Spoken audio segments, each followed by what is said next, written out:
There we what's go. We up? did it. We did it. We did it. Hey, Hey, everybody, welcome in. Should we introduce? welcome. Should we introduce Yes. each other? Okay. Yeah. You introduce Okay. me first. Okay. For those of you who don't know, this is Scarlett from VReverie. Scarlett, 1 second. I always forget. I will get tricked by your He's forgotten. He's surname. forgotten me already. No. He's Okay, let forgotten. me start this again. I got Rewind. this. Okay. Ladies and gentlemen, it is the unstoppable flame knight of VReverie's Gen Guardians. It's Scarlett Flameheart, here to provide you entertainment in so many fun and interesting ways. Do you enjoy Fallout? Then she is your VTuber for you. Yeah. There you go. Hello, everybody. My name is Scarlett Flameheart. I'm your sweet and spicy knight here to protect you no matter what. Hello. Okay, now I introduce you, right? Okay, yeah. You got this. Hotties, and those gathered here today. May I introduce you to the crocodile vandal of Globy, Vance Van Creed. He does drawing. He does yapping. Go check him out because you're not gonna miss a thing. You're not gonna want to miss a thing. Yesterday he played a horror game and he got really scared. You didn't need to bring that up. And I'm not gonna make fun of him.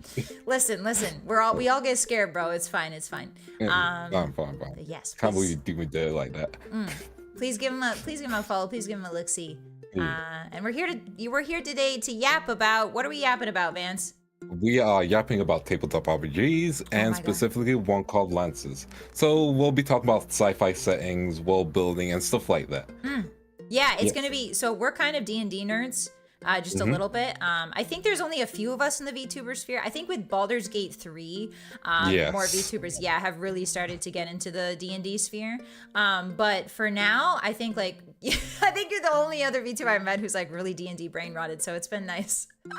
It's been really fun just to be like, hey, I know someone who'll get this specific reference, stuff like that, and again talking about world building and the things involved in storytelling, you know? Are you into Pathfinder at all? I know the D&D and Pathfinder are closely related.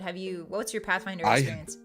I have not played Pathfinder yet because I bought a lot of Pathfinder books. And you know when the whole 5th edition thing happened where they were kind of like, they were doing some weird licensing stuff and people weren't happy about it. Yeah. I was like, okay, it's time for me to learn Pathfinder. So I tried. I tried to get into Pathfinder. And you just couldn't get into it. You're like, nah, man, nah. There was way too much reading. Yeah, it's so much reading. And I feel like I've only played one short one-off and I didn't understand anything. I thought I would because I was like, yeah, surely D&D and Pathfinder are the same. Nope, incorrect. Simply wrong.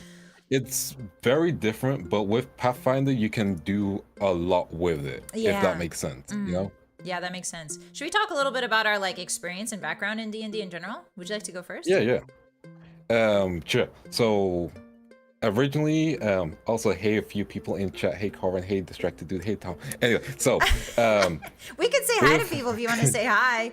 How about wait? How about both of us just look at our chat and say hi to everyone? Are you ready? Okay. 3, 2, 1. Hi, K-San. Hi, Tinkerbugger. Hi, Slobberknocker. Hi, Distracted Dude. Hi, Alexander McKay. Hi, Minmin. Hey, Tom. Hi, Dorian. Hi, Captain B. Hi, Red. Hi, Chrono. There we go. Hi, Jessica. Hi, everybody. Welcome in. Hi everyone. Quick question: what does tabletop RPG stand for? Tabletop RPG. Yeah, what does that stand for? Would you like to explain? Yeah. So tabletop RPG means basically tabletop means you're using a table to play it. You can play it in person, kind of thing. Although it's evolved where you can just play it online. Yeah. Which is luckily the key thing. And the RPG element, it just means role-playing game. So any game you play, Baldur's Gate, that's a MMO, not MMO, but that's a role-playing game. Can you imagine a Baldur's Gate MMO? I would be so excited. It'll be fun, but also scary because you can't trust people. I know, but you just made a game that I want to play really bad. Yeah. Tabletop Simulator is the GOAT. It helps out with so much stuff. If you play Mass Effect as well, that's an RPG as well. So I know a lot of people forget that element of it, but genuinely, Mass Effect 1 and 2 are really good RPGs because they give you so much choice. Yeah. And then Mass Effect 3 happens, and we don't talk about Mass Effect 3. We don't talk about Mass Effect 3. God, I just wanted to have fun. You know what I mean? I And they were want to have fun. I just wanted to have fun, and BioWare was like, "Not today, silly girl." Mass Effect 3 is like, oh man, you didn't have depression enough? Oh, I have the fix for you. Let's have extra depression. Yippee! Yippee. But yeah, I liked ME. I like the gameplay of ME3 a lot. The gameplay was very good. And The gameplay is very fixed. It is fixed, but I kind of like it when I have a path to follow, because I've got the spicy brain, and sometimes too many options can overwhelm me. I'm just like, that's why I play Fallout and Skyrim, right? Because like I know exactly what's in them and what to do, and like my brain is just so pleased by it. So yeah, I kind of like the fix, but yeah, I can definitely get the gripes people had with Mass Effect 3 for sure. I think one of the things I do like in Mass Effect 3 is mainly Garrus, because he's the GOAT. Oh, he's so cool, yeah. Yeah. I need to get a voice filler if I ever do a Mass Effect campaign. For Garrus? Yeah, that'd be sick. Yeah. I really like, there's a lot of lore in Mass Effect. I love the Krogan lore. So basically there's an alien race, if you don't know, in Mass Effect 3. It's called they're called the Krogans. And they have 4 copies of every single, sorry. My brain's chugging. No, you got this. They have 4 copies of every vital organ. So like even if you destroy one of their hearts, they've got like 3 other backup hearts, so they're very difficult to kill. I really like the lore with that. Yeah. Which is funny because in Mass Effect 1 you can just take one out with a headshot. Yeah, that's true. Listen, the brain might not have 4 brains, okay? Everything else. Yeah, they definitely don't have 4 brains. Yeah, they also have like 4 anyway. Let's not talk about that. Bro, like I could go on forever about Mass Effect lore, man. Like for real. I think the Krogan also have some of the status lore, because I think Krogan have the status lore along with the Quarians. Yeah, the Quarians and the Krogans got the the bad end of the stick for sure. They really did. But yeah, so TTRPGs, if you guys don't know, they're tabletop role-playing games. Tabletop role-playing games where you can basically play a role-playing game on pen and paper. You don't need anything else but pen, paper, and some dice. And so today we're going to be, there's like, D&D is the most well-known tabletop role-playing game. But there are, in the recent times, as D&D has gotten really popular, I can't talk today, I'm so sorry guys. Popular, things like Critical Role has made D&D super popular. So now people are making, there's a resurgence kind of people making their own TTRPGs based off of D&D. So today we're going to be covering one such TTRPG. It's a sci-fi TTRPG called Lancer, and basically it's D&D with giant robots, and we're both very excited for this because we are fans, but we haven't played this Lancer, have we? We have not played Lancers. I have not played it at all. I've read the book. I've owned the book for years. You've owned the book for years and you haven't touched it? I've owned the book for years. Man. Yeah, it was one of those things where I'm like, I got in like a pack from itch.io where like itch.io. I got it was itch.io. I got it from like a itch.io pack. Yeah. Along with a bunch of other things like map making tools, stuff like that. Yeah. And so it was there. I'm like, this is really cool. That I put it away. You're like, this art looks great. Anyway. Yeah. Well, it's hard to convince people to play a mech RPG, a tabletop RPG. Mechs are not popular. Yeah, it is kind of like Gundam. Are you a Gundam fan and all, or do you? Oh, I'm a Gundam fan. Nice. The only Gundam I've watched is Iron Blooded Orphans. Yeah. Yeah, that one's Man, the sad. ending to that one. Yeah, I was like, boy, I was coming into Gundam thinking I would have a happy giant robot, because my only other giant robot experience was like Code Geass. So I was like, well, and that is kind of sad, but at least there's some funny, like, you know. And so I went into Gundam and I was memes. like, there's memes, but like Gundam's like sad all the way down, man. Just so that was my first experience. But Pacific Rim? Pacific Rim? I haven't watched Pacific Rim yet. Yo. Like, that was one of those films I wanted to watch on release, and I just got too busy. I feel that. You should watch that. Genuinely. Yeah. I'll put it on my list. It's like the most, like when the Western world thinks of giant robots, they think of Pacific Rim. It's like the easiest thing to like tell them, like, they're like, what is a mecha, right? And you're like, Pacific Rim, you know? Yeah. So yeah, definitely watch it. Give it a shot. I will. Yeah. And before we continue with Lances, this can be a question for both of us. That's it. Which do you prefer playing in D&D, Berserker or Mage? Yeah. Okay, so in D&D, we totally got off topic. We were like, hey, what's our D&D background? And then we got off topic immediately. This is good. This is good. This is the sign of ultimate yappers. You know what I mean? So I really like, my first D&D ever was, I had a rabbitkin monk. I'm really a fan of unarmed. Mages are okay. I think spells are complicated, and I just want to hit stuff. So I can get that. Yeah. Like, if you're playing for the first time and like you're very, I wouldn't say you're very much a like you don't want to read a lot and like have to get extra rules to read for your rules, then go for any fighter class. Like, go for any class that doesn't involve magic. Fighter or barbarian. I took a monk the first time. I didn't realize how many rolls monk was. Like, you have to keep rolling for monk. It's like, oh, I'm done rolling. No, you're not. No. Your just turn you keeps keep going rolling. Excuse me. So yeah, that was my first experience. And then I started a sorcerer. I hated it. And then I played Baldur's Gate 3, and I was a monk in there, and it was pretty fun. So I just love the monk class a lot. The monk class is really good. Yeah. Yeah. What about you? I forgot to. We got off topic with you. Yeah. Your experience with D&D. Your first experience. Okay, it's a like whole roller coaster. Give me 1 second. I need to make sure. Yeah, you're good. I've got some moon sugar on the table, guys. Yeah. I thought I dropped something for a second. No, you're good. You have like thousands of papers that you prepared for this. I understand. Thousands of papers, thousands, hundreds if not. So my first experience was most likely I'm trying to remember it. Okay, now I remember it. So I wanted to play a game, and then I got invited to one. We set up the times. My time zone was the worst of it, and then that game never happened. Oh, but I made a character sheet.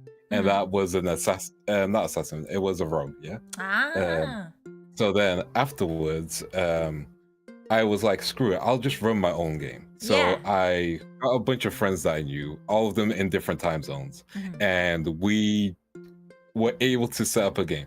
Now, this wasn't D&D in the traditional sense, like 5e. What we did was we made a really simple, quick system ourselves, which was just... roll it was like D20, but like modifiers was really easy. There were only 6 or 8 different modifiers and stuff. Inspired by a different friend system. So cut down on all the yeah. So we used that. Everything rolls for something. We used that for the first campaign. The first campaign didn't finish, so I redid the campaign, and then we ended up doing a Digimon-inspired campaign. Digimon TTRPG, let's go! Where's Nova Senpai? She would love this. So you can legit run one, but in the future I would like to run it as Frontiers, because that's the series where you can turn into Digimon. Whereas I was role-playing all of the Digimons in the party, because every party member had a Digimon, Nice. And unfortunately, none of them picked Guillemon, because I think I can do a decent Guillemon. It's like, hey, Pikatomon, something like that, you know? Sorry, run that by me one more time. Try again, bro. What was that? Scarlett Senpai, I like Brad. Cursed. I love it. I love it. I love it. It's cursed, but it's good. It works. It's good. It gives you the cursed outly being. This being is not from this world. Yeah. You know. Very much so. I love it. But I ran a Digimon campaign, and like you have to do the voices for every Digimon and every evolution afterwards. So you have to be like, okay, make my voice deeper and deeper.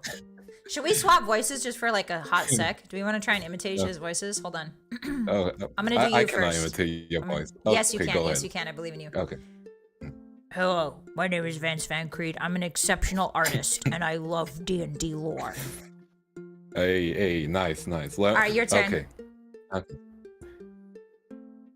Hi, I'm Scarlett, and I'm the flame.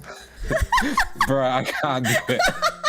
Good try. Okay. I tried. Points for trying. Sorry. Anyway, continue with the story. I just wanted to hear what that would be like. Yeah.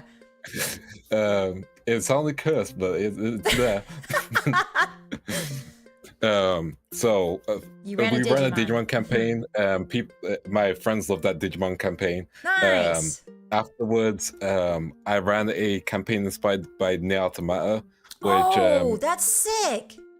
The thing is, I had joke endings set up, and they triggered one of the joke endings. Like how fast? Like in one session? No, and after like 20 sessions, luckily. Oh, okay. But it was like they launched a nuke in a volcano full of nukes. Oh wow! So you went the full Resident Evil on him. Yeah, kind of. Remember when he punches that boulder and it just like moves? That was crazy. It's so crazy, but yeah, That's like so cool. it was really fun running campaigns like that because it was an opportunity to just to go wild, and like I'm a firm believer of like any system, like anything you like. So like say you're a big fan of Farron or something, you can turn that into a tabletop RPG because you understand that world. You know, you like Bleach, you can make your own Bleach campaign. God, like, I love Bleach. If you know. Can I just say something? My Roman Empire is that Rukia and Ichigo never got together. I'm just gonna say that. Okay. All right. See, I'm being vulnerable. I'm one of those few people who never saw them. They weren't gonna get together. Okay. All right. So we need to end this collab immediately, right? Yes. We need to go. We need to. That's so strange. It's ending time. No. Oh no. How dare? Listen, I respect the ship. However. Young me was a man who wanted to watch people draw blades and catch fades, you know? For real. Like, all right. I was there for the violence. I never saw any romance, you know? Oh, and I see. Yeah, I got to end, and then people else, I'm like, bruh, I just wanted to see him say Bankai again. Bro, just show me the Bankais. Yeah, bro. Those swords were sick. It's true. Yeah, like I agree with you. Like if you understand a world well enough, you can DM it. It sounds like you have a lot of DM experience. I have none. I just mostly show up and play. But I do have some world building experience just because I write fan fiction in my spare time, and it's kind of like my hobby. So yeah, I totally understand that. Which I respect. I respect it. Yeah. Like for me, it's like DMing is just the thing where I'm like, if I DM, I can just grab people and be like, you don't have to do anything, just come here. Yeah, you know? Yeah, that's nice. Like, yeah, it's the come with me if you want to play games. Wow, you are truly D&D brain rotted. You don't need anything. Just I've already built the whole world. Come in, just play with me, please.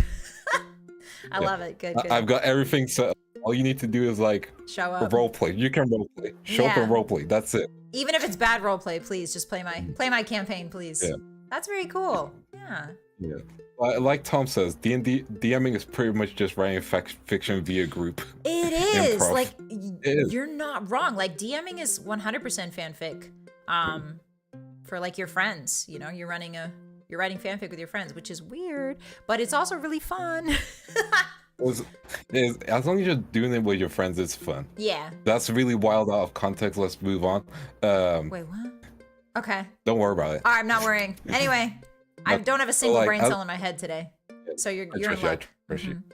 So like when you're just running a campaign, it just, you know what the story is kind of gonna be. Yeah. But your players can make something magical happen from it, which is wonderful, you know? Yeah, it's cooperative writing, basically. Yeah. Vance, do you think too many DMs, you can answer this as well, Scarlett. Do you think too many DMs, would be DMs try too hard to world build and write a backstory for everything?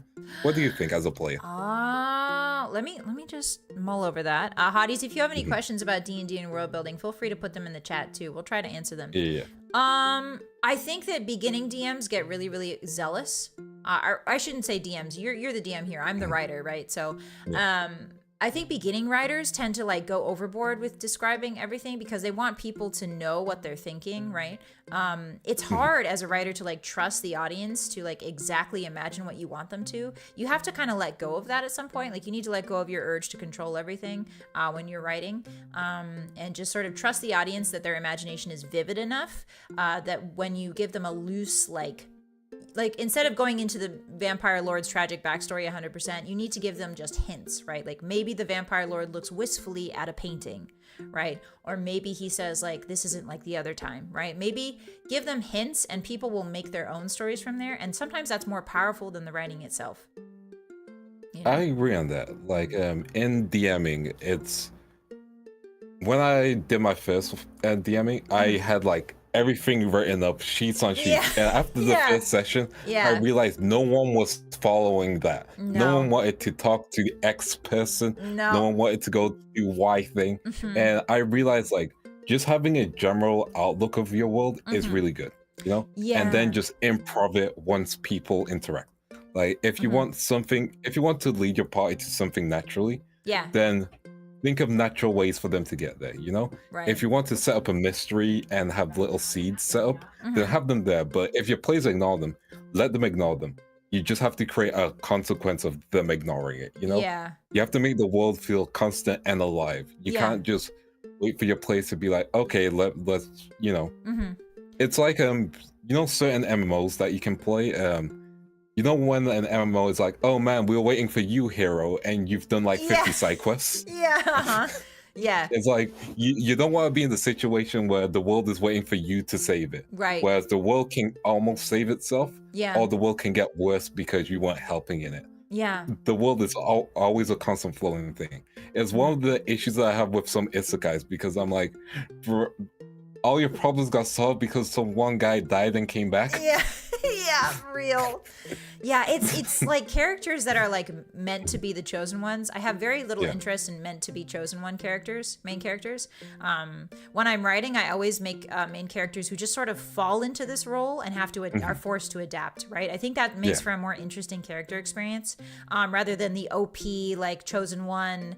Like, I mean, those can be fun. Those stories can be fun when you need an escape and don't want to think, right? But I think the best stories come from a character that's not expected to be the chosen one, and see how that sort of evolves. I mean, like, I think one of the best examples of this is Tyrion Lannister from Game of Thrones, right? Like, he is very much not a chosen one. He's positioned specifically as an anti-chosen one, but he goes on to like adapt and like, he does terrible things, but I mean, everybody in Game of Thrones does terrible things. That's not an excuse, but like the whole point is that he adapts and becomes a character of power in his own right.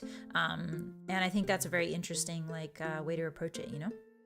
It's like Jaime Lannister as well. It's like he's propped up to be the hero, like from what you're heard about, and then you just watch his downfall continuously, and you realize he's not the chosen one in the story. And it becomes interesting when he tries to be that role of a good person, the role of recovering, becoming better. Like, and you have to keep in mind, he put a kid on crutches because he pushed him out a window. You know, sure did. Like, but he was the chosen one in air quotes of that world, you know?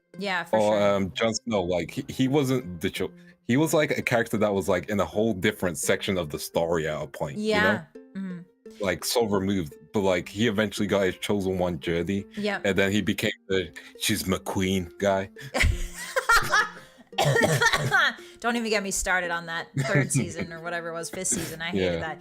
And like I totally agree with you. I think George R.R. Martin is just a really good example of character building and world building in general. So basically with like all those characters we just mentioned, Tyrion Lannister and Jaime. So Tyrion starts out as like the underdog, right? And he becomes a different sort of like, not top dog, but he becomes very close to it, right? Jaime Lannister starts out as the golden boy, and then he experiences a downfall, right? And then his eventual uptick again. And then last but not least, there's Jon Snow, who is like the orphan, like the very like boy under the stairs type like journey, where it's like I start with nothing and I have everything. These are all very common character journeys, but they are spun in such a way in like Game of Thrones that make them really, really interesting.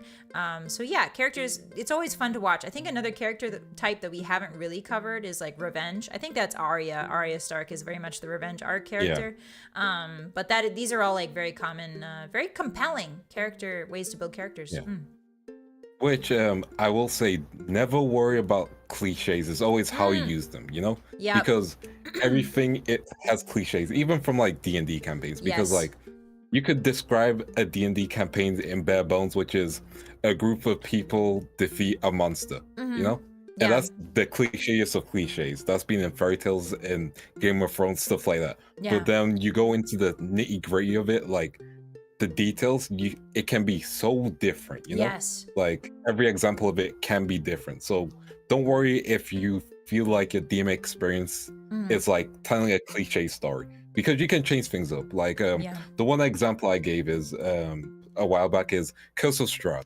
Like if you want to make your virtual Curse of Strahd different, then make Strahd someone who wants to die, who's brought these heroes into this world, who wants to die, but he can't pull the trigger himself, you know? Yeah. He wants to go out in a glorious blaze of like a really good fight. Yeah. And so he's kind of not goading the heroes. First he uses a disguise, hangs out with the heroes, tells them where to go, where to get good items. I love then that he gets plot revealed, twist. like discovered, you know, stuff like that. And it'll last in your player's mind because a NPC that they really enjoyed turns out is the villain of that campaign. Oh. And so they're gonna have to fight them at the end. Yeah. And usually at Curse of Strahd, there's like the end dinner scene.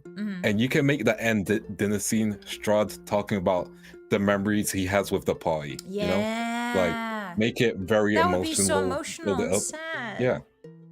And then, you know, when you're describing the killing blow, you can add a small hint of like, as you go to strike your sword, and as you almost see the light in Strahd's eyes dim out, you see him smile, and you hear him whisper, "Good job." And there you go. Yo, something that's like that. so... Bro, you're good at this. Oh my god, damn. You're good at Thank you, DMing, thank bro. Nice. Like, Yeah. It's stuff like that, Yeah. which makes someone's Curse of Strahd's journey different. Change it up. Change it. Don't be afraid to change it up. Modules are just a guide. Change it up as much as you want. Yeah. You want to make Strahd like, you know, just an angry guy who likes attacking things and is just completely brainless. You can do that, but then have something that makes him not human, but like the thing that holds him back a little, you know? Yeah. Like, does he have a human prisoner in his castle? Something like that. Oh, you know? wow. He's probably got many, actually. Many, probably. Yeah. I agree. I totally agree. I think that people are very afraid of tropes when they first start DMing or they first start creating a world. They're very afraid to like recreate tropes. They're like, I want to be different. And the thing with tropes is like they exist not to restrict you. They're not there to restrict you. They're there to give you a guideline, and you can spin that guideline however you want. It's also important to note that like tropes, people relate to tropes. So if you want your story to be popular at all, or if you want it to be like well received, people instantly understand tropes, and they are always ready to see how you play them differently. Like it's very much like, don't be afraid to lean into the trope, but then also give it your own spin on it and show people why they should keep reading or why they should keep playing your game. It's like music. Hey, Riri.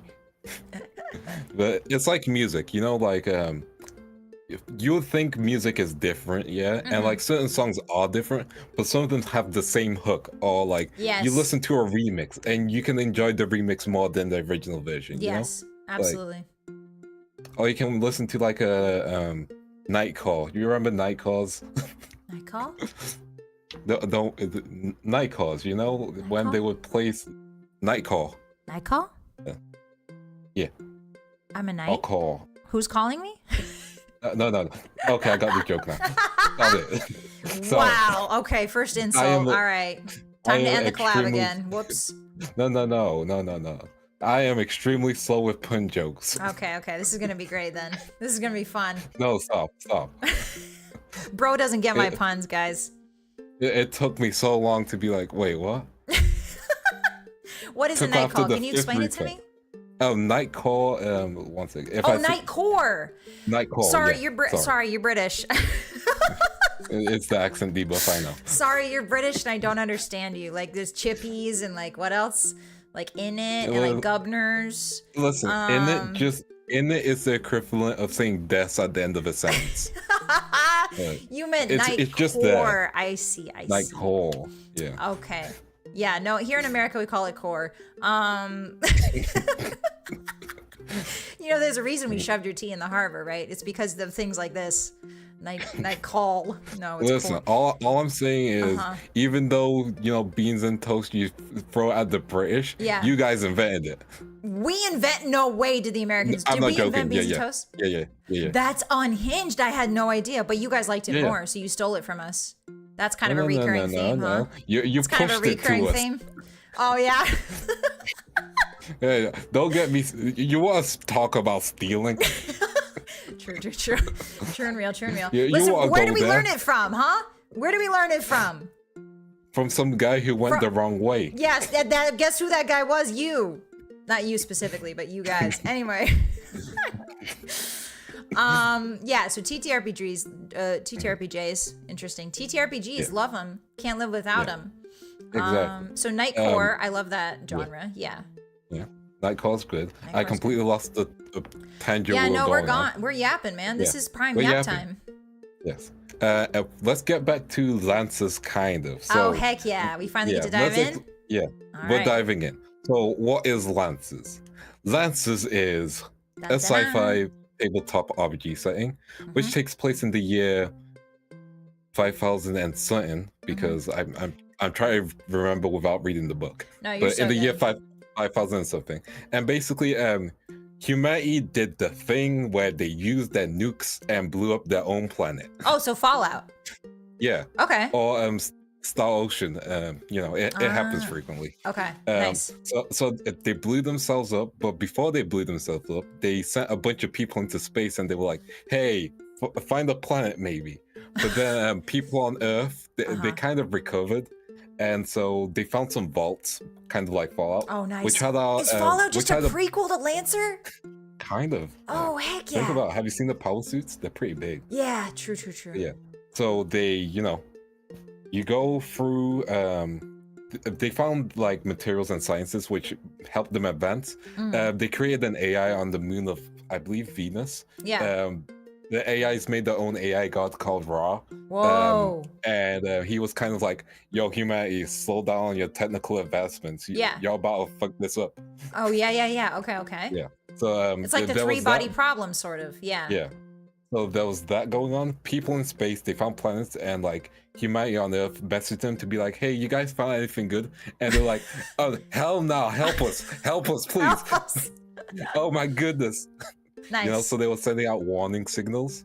And then, eventually humanity goes into space, but lightspeed travel isn't a thing yet. Okay. But fortunately for us, space has kind of become damaged. And there's slip space, which gets you to other planets and stuff. So humanity expands the stars. The Union is like the leader, and like they make Union planets. And their planets are the most peaceful, nice, and all that. Okay. And then there's a bunch of other planets which they're not as nice. They're not as great as well. Okay. Some of them are going through wars and stuff. But there's like four big factions, which have their own like types of mechs that they make. There's the big three, and then there's the AIs who one of them splintered off. Yeah. And they made their own faction called Horus. And basically, horror stuff you can find through ARGs, or when you're randomly printing out your mech, which you can do through 3D printers, you might accidentally print out a Horus part. And these Horus mechs, one of them is designed to self-destruct with you in it. Oh!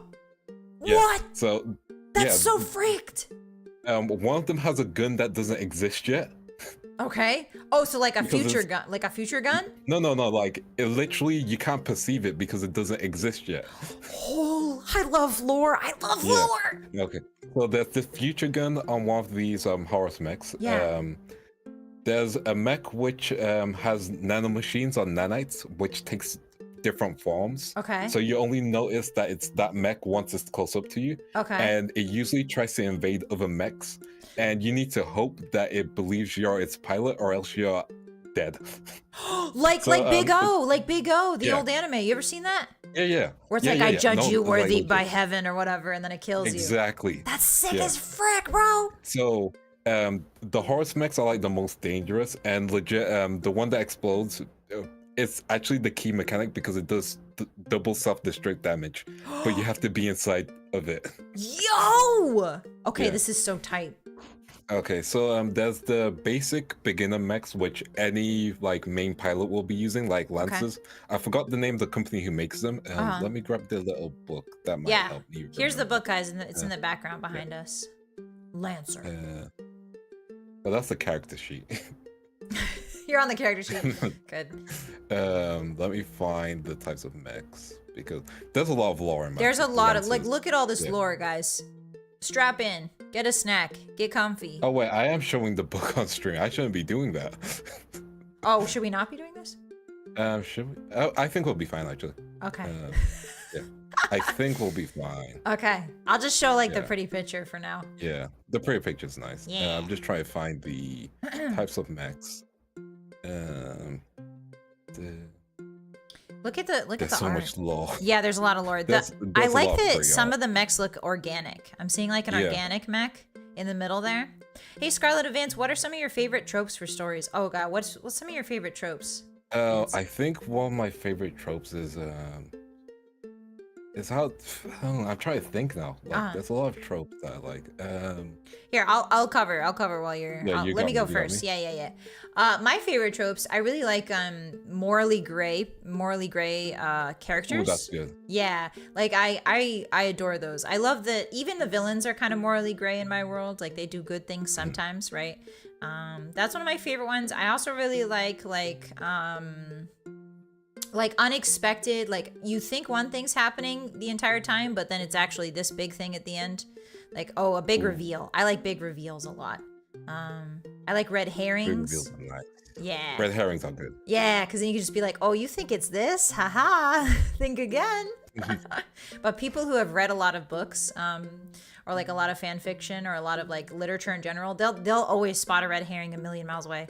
People who have read detective novels, they're really good at finding red herrings. Yeah, they'll immediately sniff you out. So, I think one of my favorite tropes is it's hard to describe, but you know, like people who are referred to as like the Lancer, it's like they give people like grouping names, and so it's like Ocean's 11, where it's like the Yeah, like where there's a group of people who all have separate skills, and like they just work really well together, even though they don't like each other at the start, and then they slowly just become a family kind of thing. Found family. Love that trope. I think that's a found family and ensemble cast. Yeah. I love that trope because I'm like, oh man, these people are growing. They're actually character development. I love character development. Yes. You love characters growing. Have you seen the Fallout show yet? I have not yet. It's on my list because I was thinking, should I play the game first or should I watch the show? I think you should watch the show because it's a really good intro to the game. Okay. So yeah, give the show a shot first. Okay. And then we can yap about it. I've gone to the page of like the first standard mech, which is called the Everest. And this mech doesn't have a picture or art. Okay. And it's basically the one you'll start off when you're playing Lancers. And it's the mech which is the most customizable because GMS, which is like a transport company in space. Yeah. They were the first ones to make mechs. But they didn't keep up with the other players because there's other companies who just made mechs better. And then you have horrors who turn mechs into eldritch abominations. Yeah. You know? Okay, the gun that doesn't exist. Let me show you what the gun Show me looks the like gun that doesn't exist, because I'm so interested. Because it's on a thing called Pegasus. I think it's around. Should be So this is the mech that uses nanomachines, and if you're not worthy, you're dead. Okay. Let me find the next one. Yeah, send the image. Can you also send the image in Discord so I can? Oh yeah, I can try to do that. I'll screen cap it so you can see it. Thanks. So no problem. Also, are you showing the book on stream? I'm showing just the picture. Okay, if you go to page 193, then you should be able to see it. Am I allowed to? It should just be the picture, so you should be good. Okay, let me I'll do this. Okay, I'll scroll down and then I'll show you guys. 193. This thing is so big. Yeah. Also, it's transformative content we're doing, so we should be good. Okay. Because we should have figured this. We're not just reading it. I like that we were just like yapping about lore before stream started. Yeah. And we got too caught up. About lore, but not like, oh, can we show this? Yeah. Instead of like the important stuff, like, hey, is this copyright? Okay, here's the one with the gun. So 219. Okay, I see 193. Hold on, let me show 193. Yeah. Whoa! It's crazy, isn't it? That's the Eldritch Abomination? Yeah. Wow! That's the Eldritch Abomination. Holy shit! And then if you go to 219, that's the one with the gun that doesn't exist. The black orb on the back. The gun that doesn't exist. Yeah. Hey guys, this thing's kind of scary. Be careful. Like, if you don't like gore, then please like look away real quick. Yeah. Look at this thing. Oops, I moved us. Look at this. Oh, we're good. Oh my god. That's the gun? Yeah, it doesn't exist yet, so you can't tell so what it just looks like. looks like a black Yeah. hole. And it does 1 damage. Like, it doesn't One? miss. It hits you all the time. It does 1 damage every time. Oh, that's hilarious. This guy looks like one of the robots from Evangelion that eat Asuka. Yes. What's it called? I don't remember. It's like Fake Angel or something like that. Yeah. That's so cool. But yeah, so the Everest is the basic mech you'll start off with if you're playing this. Which one's the Everest? Is there an image or no? There's no picture of it. So it's like because it's the most customizable, there's no picture of it. Okay. Then there's another company. I'm trying to remember what it's called. They're referred to as Smith Shimino Co-op, and they have like the most weeby Gundam-ish mechs, you know? Oh, okay. Yeah. Like the Omaiwa Moshinderu. Yeah, like they're the more Japanese-inspired corporation. Very cool. The Wayland Yutani. Yeah. Yes.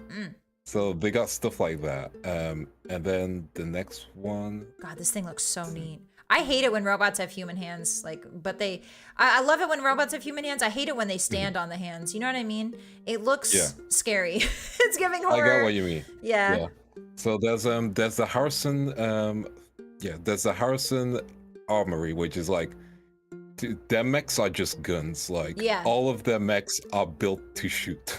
Oh. Also the Harrison Corporation made mechs which all have flamethrowers, and they basically went on a bug planet and cleared out the whole species. Oh, so just a little bit of that's great. That's so good. War crimes, yippee! Yeah, they have several mechs just built for war crimes. Oh, There's even a DLC version of the mech that does the flamethrower, where wherever it stands, it just burns things because it's always on fire. Yeah. What?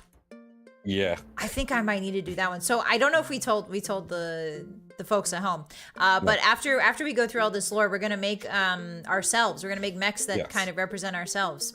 We're gonna fill out a character sheet to make our mechs. Yeah. I think the mech that burns all the time is a DLC one, but it might be on the character making website. So that'll be really fun. Yeah. Or worst case scenario, I'll just make a bunch of flamethrowers. Oh yeah, that's fine. You can just make a sword. Ooh, the sword, that might be difficult to add. You're gonna have to do a biting one. You're gonna have to do a biting robot. Since you're a crocodile. Oh yeah, that's true. Yeah. We can probably start with like an Everest build, and then we'll probably go into like a custom, like we'll go through the Book of Lances build. Okay, kind of one. I wanted to tell you, I forgot. Sorry, go ahead. Oh, you go ahead. I forgot at the beginning, I said I wanted to tell you something fun. I told Vance that crocodiles are both predators and scavengers, and he was like, huh? So let me explain. Now you've been talking about lore. Let me talk about animal lore real quick. So crocodiles, they will do a death roll, right? So their thing is they bite their prey when it's coming down to, you know this, of course, as a crocodile. But they'll bite their prey when they're coming down to drink water. The longer the neck, the better usually, because, Anyway, so they bite the neck and then they do a death roll, which usually breaks the vertebrae of their prey, or it drowns them. Drowning is usually the thing that most prey animals die to a crocodile. But then because crocodiles have mostly incisors and they don't have a lot of chewing teeth, they've adapted so that they will take their prey into like underwater nests, kind of like a beaver dam a little bit. And these underwater nests are where they put a bunch of corpses, and then they wait for the corpses to putrefy. And then the flesh gets really, really soft, and the bones start getting like easier. And then they eat it. The more you know. So yeah, you're technically both a predator and a scavenger, kind of. Yay! You know, time to start scavenging. Time to start eating putrefying bodies. Yippee! The best kind. Vance Van Creed, we eat putrefied bodies here. Yeah, we do. Hey, could you grill them a little? Because, you know, you got the fire. Is it tasty that way? I thought you just liked rotting flesh. Does it need to be burned rotting flesh? Sometimes you need a little bit of burn. Okay, if you throw it out of the pond, I'll try. Okay, bet. Yeah. All right, anyway, tangent aside. Yapping finished. But yeah, more Lance's lore.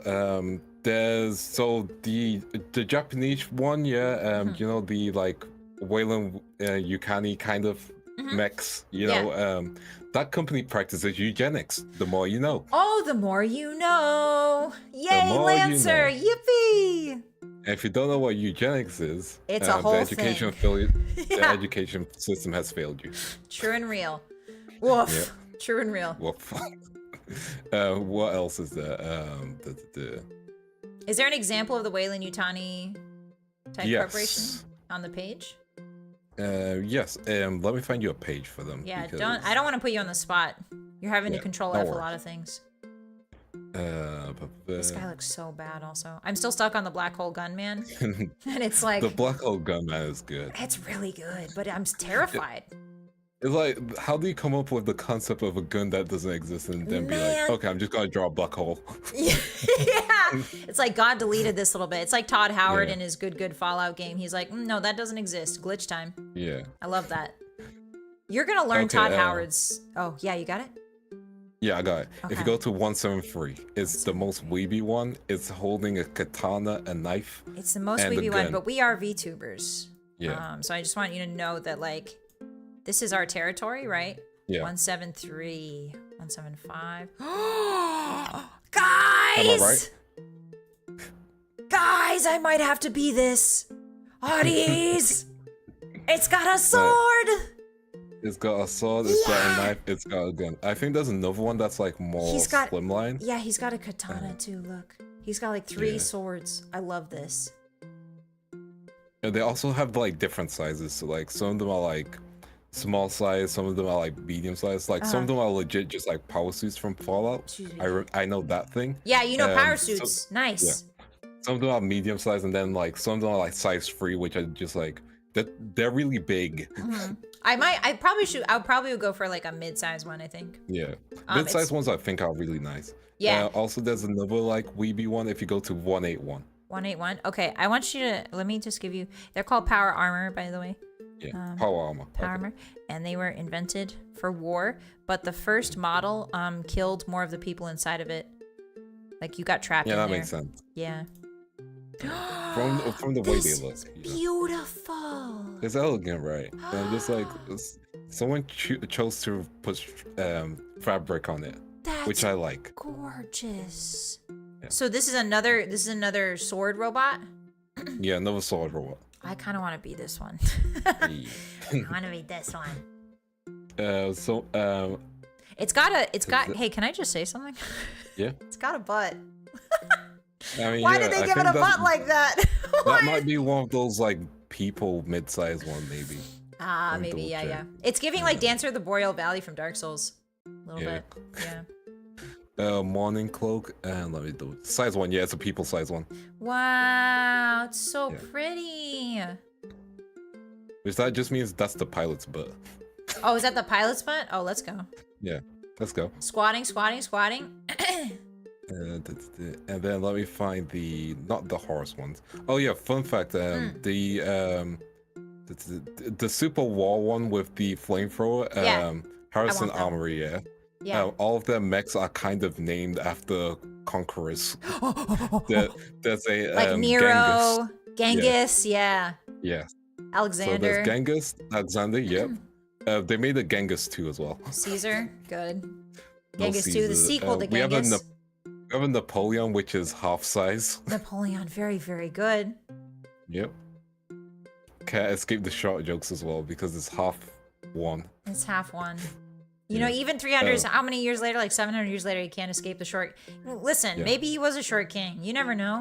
It's not his fault that he took his army into Russia and then got in the middle of winter. Yeah. The man got a little too overconfident there. Yeah. But yeah, like the mechs in Lancers. Also, fun fact. The system in Lancers uses 5000 U, which is the establishing of the Union, which means we don't know how past it is after AD. I see. Okay. So it's like question mark? Yeah. Yeah, question mark, and then we get into our super tech. So that means the technology on Earth, they might have had mechs already at the time before. Yeah. You know, they went nuking. Yeah. Yeah. So that's some general Lancers stuff. Good. Also, Andrew said now they look like Shin Megami Tensei demons. They do. Have you ever kind played of. Shin Megami Tensei? I played one on like the 3DS, but it was kind of janky. And I didn't understand what was going on at all, like whatsoever. That's valid. Yeah. He left in summer. It just turned into winter while he was there. Oh, I see, Rabbit. Well, I mean, he chose to continue on in winter, so there's that. I mean, you win some battles, you lose. You win some battles, you lose some, and then you get exiled to an island twice because you escaped the first time. I don't know that much of his. You don't know history? Okay, that's okay. Yeah. That's another yapping. We can get into it another time. I mean, that sounds like good history for like a Lance's building. You know, he tried to conquer a planet and then failed twice, and then he was left on exile. Yeah, it's on an asteroid in the middle of nowhere. Yeah. And then he accidentally met Horus, and then he got into one of those crazy mechs. Oof. I imagine playing a horror mech is kind of fun, though. Yeah. Yeah. They're really good. It's like, oh yeah, one of the things is with the mechs, they all have their own AI, and some of them have much more advanced AI, which are called non-human persons and NHPs. And these are based off the you know, the AI who was on like a meteor on Mars or whatever. Yeah. So he ascended. He left the physical astral plane. So he's beyond time and space. Oh, so he's a god. He's a god now. Yeah, he's an AI god. Yeah. Awesome. Okay, cool. He also made his own like subspace internet, so that's what they use to contact. So he's always listening. Oh, fun! Not only is he a god, but he's a god that likes to know everybody. He's nosy. Yeah, fantastic. He doesn't do much. Like from him, these NHPs were created, non-human persons. Yeah. And basically, people put them in like little boxes that can be used for their mechs, and they pray that they don't get true sentience. Because they could just take over their mech. They could. That seems so, do the benefits outweigh the cons here? Like, what are we thinking? They kind of do. Like, because mechs can't really be piloted by one human. Oh, it's a dual mech situation. Even or like a dual pilot. Not a dual pilot, it requires so much calculation.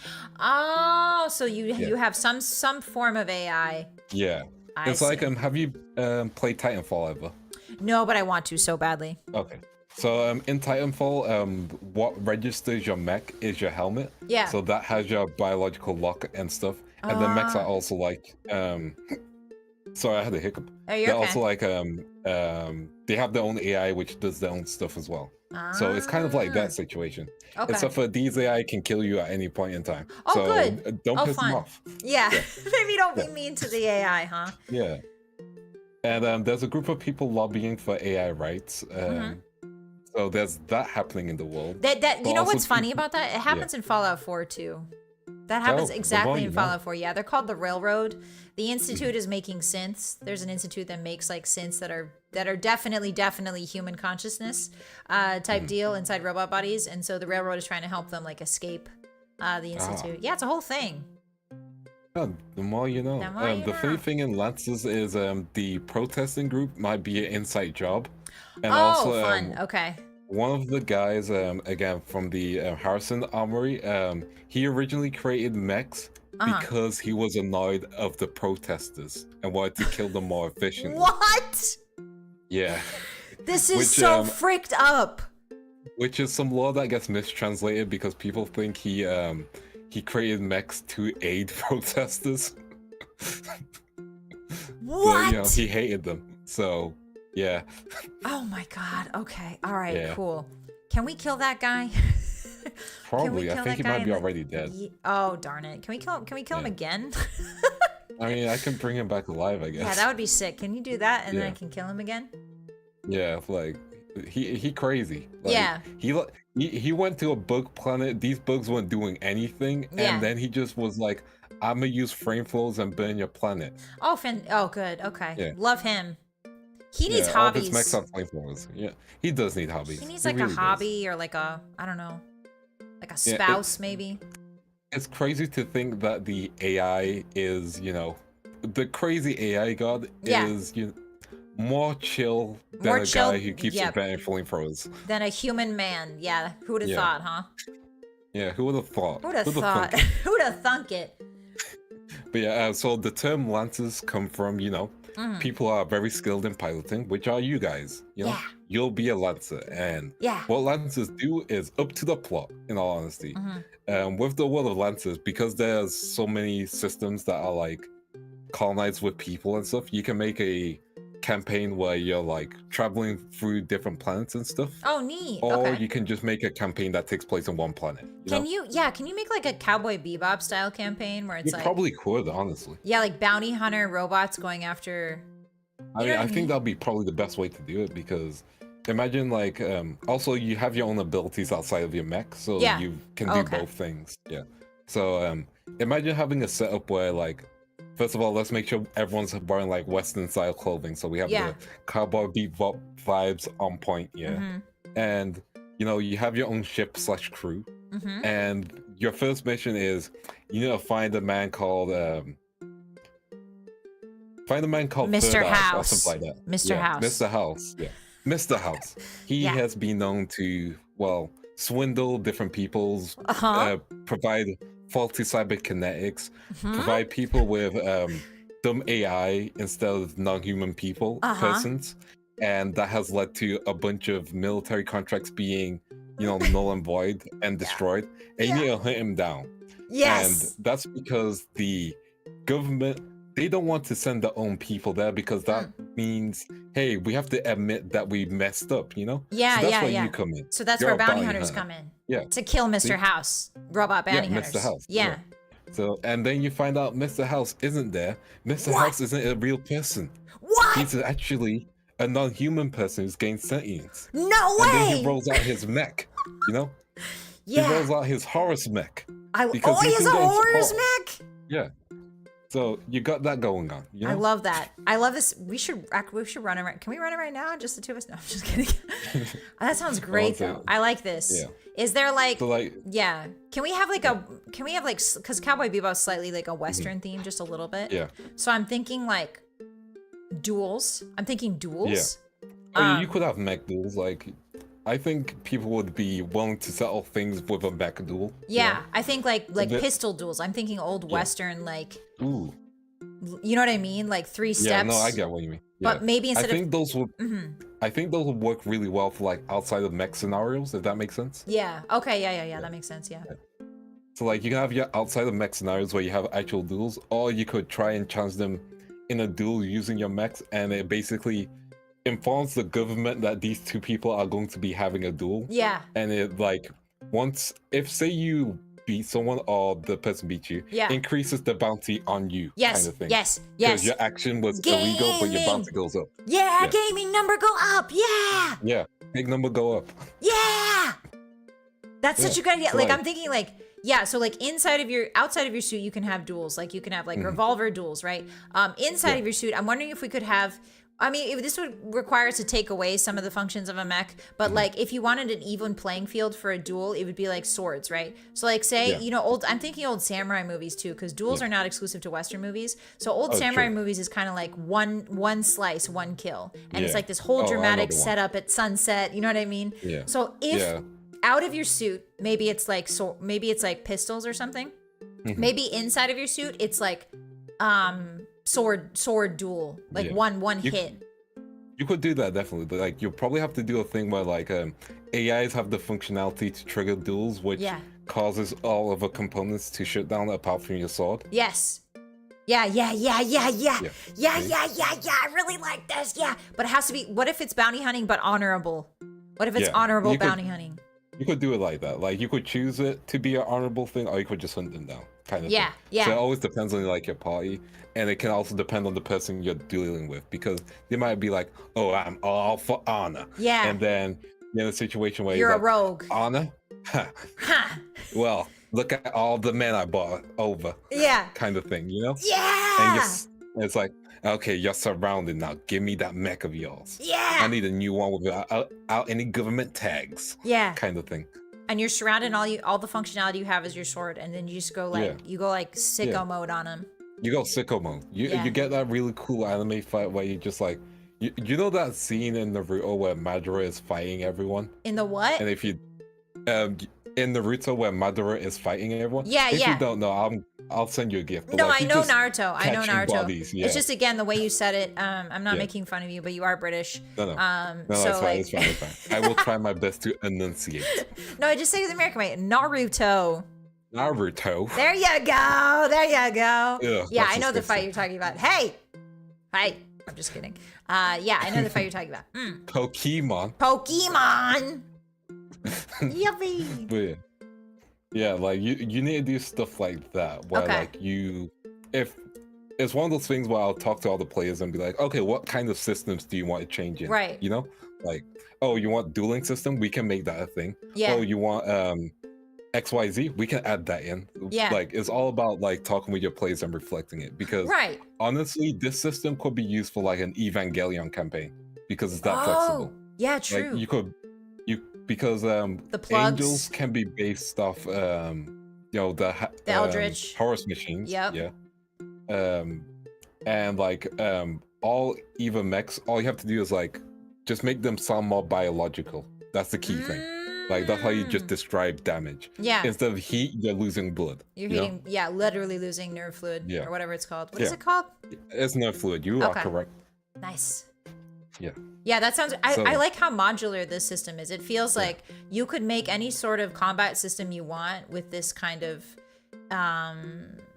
like this. It's really cool because you can take away parts and add them. I feel like, and you can, it's really neat. So like one of the big things is licenses. So L1. So instead of like being locked by spells and stuff, like L1 license means you can just equip L1 stuff kind of thing. L2 stuff. Like it's your equip level. So once you do a mission, your license will just get upgraded kind of thing. Oh, okay. Yeah. And then I think that will increase your HP and stuff like that. Should I switch over to like the character sheet? Just explain it we can go through the character sheet. Okay. Yeah. I will try my best to explain it. Yeah, listen, if you want me to take over at any point, I can't because I don't know. No, it's all good. It's all good. I will try my best. Okay. So I believe triggers. Let me double check with triggers what they are. Because I can remember what talents are. Talents are like your special skills. So like for example, say you're good at throwing hands. That's your talent. So any situation which requires throwing hands, you'll get a +2 bonus. Oh, that might be triggers. Is that triggers or core bonuses? I see core bonuses too down there. There's also mech. Ooh, there's another sheet for mech. Let's go. Yeah, mech has its own sheet as well. That's really good. Yeah. You could even do like a battle tech system within this system. Which would be really triggers are like for example, you're good at piloting a spaceship, you can add +2, you know? Like, okay. Yeah. So like if you're doing something. Yeah. It's like medicine and like arcana. Yeah, which is really good. In D&D. So I'm gonna quickly go through the character creator website just to double check some things. Yeah, no worries. Don't worry about it. I'm not. Listen, I'll handle the rowdy crowd. Hi, rowdy crowd. What's up? Let me yap at you. It's my turn to yap. Okay. So with character sheets, so it's not my turn to yap anymore. Face to face. Yeah. No, you can yap. So any trigger that you can think of. So think of a trigger in terms of something you would want your character to have. Okay, so like money. Mm-hmm. Money. So so it'll be financial wealth.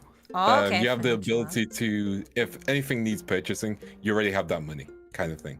You know? Oh, so I just put like wealth. Yeah. Do I have? I don't know. Do I have? I have sword ability. Would that be a trigger? Mm-hmm. Do you know how to use a sword outside of your mech, kind of thing? Yes. I use Senkomoto all the time. So I do like sword play. Yeah, sword play. Oh, weapon usage. So anything that can be considered a weapon, you can get advantage when you're attacking with it. Oh, so what the term is weapons? Mm-hmm. Okay. Yeah, I'm just being more general because you're gonna get the +2 anyway. True. Okay. Yeah, that's me being as a general DM. So it's like melee weapons. You to sword, yeah. Okay, so I'm gonna put melee weapons just in case. Yeah. Okay, and then I get a +2. Yes. Got it. So you picked 4 of them. I picked 4 of them. Okay. Riz. Yeah. Okay. Riz. So that'll be Riz. whenever you're flirting. Yeah. You can the hotties know this. Add your Riz modifier. Yeah. I'm super rizzed up. I'm gonna double check with your hotties. Yeah. Is that factual? Is that true? Does she have the Riz? Hotties. I riz you up all the time, hotties. Yes. Nod your heads. I better see yes in the chat. Because I might have to take that skill away. We have to take that skill. What do you mean you take that skill away? I gotta be accurate with it. I'm just saying. Depends. Oh, thank you, Evie. I saw a nope. You know. One nope doesn't mean anything. This is a democracy. I got two varies. I got a hell nope as well. Guys, I think we'll have to change Riz to yapping. Okay, I'll change Yiz to Yiz. That's not what I meant. Riz. Yapping. Yeah. Okay. So anytime you need to create a distraction using speech, you can use yapping. Nice. Okay. So that's the flexibility of it, you know? Okay. Like make it as flexible as possible. As flexible as possible. The key thing from this system. Yeah. Okay. Melee weapons, yapping, muscles. I get a +2 to muscles because I work out every day. Yeah. Okay. We got that. And then I think baking. Did I have you ever seen, I had my members stream. I saw the cake. Did you see it? Yeah. What do you think I get a +2 for baking? I might need to take a double take. Yeah, let me show again. Oh my god, you were able to write it, so you know I can accept. I think that was good. Yeah, you know. Here, let me show it again. Feel free to show it on stream. Can you see it? What do you think of this cake, sir? Let me see. Mr. Vance Van Cree Globy. Frogger, thank you so much for becoming a squire. Thank you. Throw me DMs. Look at this cake, Vance. Would you eat this as a crocodile? Yeah, it's not decomposed enough, you know. It's got blood on it, though. I mean, red frosting. Oh, if it's got blood, you lost me at red frosting. You don't want a nice little dose of red 40 in your system? You know, fine. I can take some red 40. Yeah, take just like a tiny. I'll give you a little crumb. I'll put it in the water so it gets nice and nasty. Exactly. So okay, baking for +2. Your talents, yeah. So for your talents, I believe you only have one. You have 3 level 0 talents. So that'll I have be many talents. It's true. So that'll be things of like afterwards you can upgrade your talents so they can become more things. So for example, you can have like ace, which is like ace piloting. So anytime you need to do some like, you know, crazy maneuvers or make some really good saves like stuff. Okay. Then you can use ace for that. What about like tactics? What if I'm good at tactics? Well, you could do tactics one. So we'll probably have to make that one because I can't see it. Like I don't think it's one that's available, but we can make tactics one. Like planning? So, is there like a planning skill? Calculating? Nope. No planning. No calculating. Oh wait, siege specialist. Maybe. That's me. That's me. Yeah. Do you know about with a cannon and blast is uncanny? It's cannons? Yeah. Nice. Can I tell you about a historical siege? Yeah, you can tell me about historical siege. So Julius Caesar waged a campaign against the Gauls. Gauls? Gauls. They were the Proto-Britain people. So it's like where you lived, right? Where, you know what I mean? Like proto. Anyway, so he waged a war against them, and their leader was named Vercingetorix, which is the coolest name maybe ever invented. Yeah, pretty cool. Yeah, he was the Gaul leader. And so he had a city, and Julius Caesar rolls up to it, right? And Julius Caesar says, you know what? I'm going to starve you guys. I'm going to starve you out. It's called sieging. When you try to starve a town so that they'll surrender. So you surround the town essentially, and you make sure that no trade routes can go in or out. And Julius Caesar's like, I'm going to build a giant, not only am I going to park my army around you so you can't go in and out, I'm going to build a wall around you. So he builds the Romans are really, really good at building stuff very, very quickly because they have a lot of slave labor. But yeah, so they're good at building it very, very quickly. So they build a whole wall around the city, right? And Vercingetorix is like, it's fine. We're going to dig underneath it.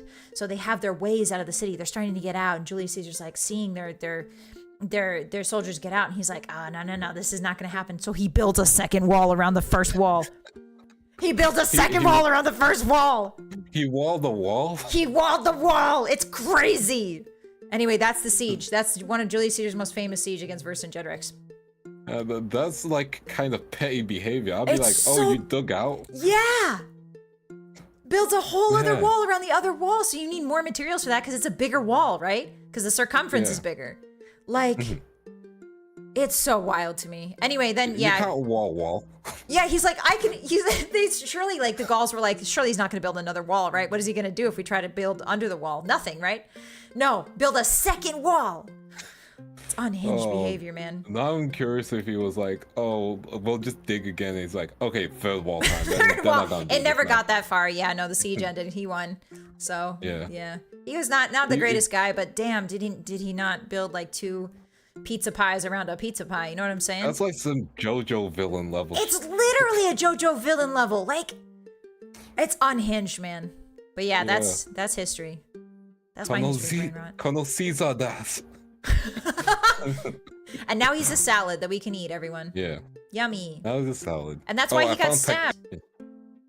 I mean, if you build 2 walls, I think you're worth stabbing. Yeah, like he was just kind of too good at building and like war and stuff. He had to go. He came back. So after that battle, fun fact, he came back to Rome and he's like, I'm the emperor now. And they were like, what?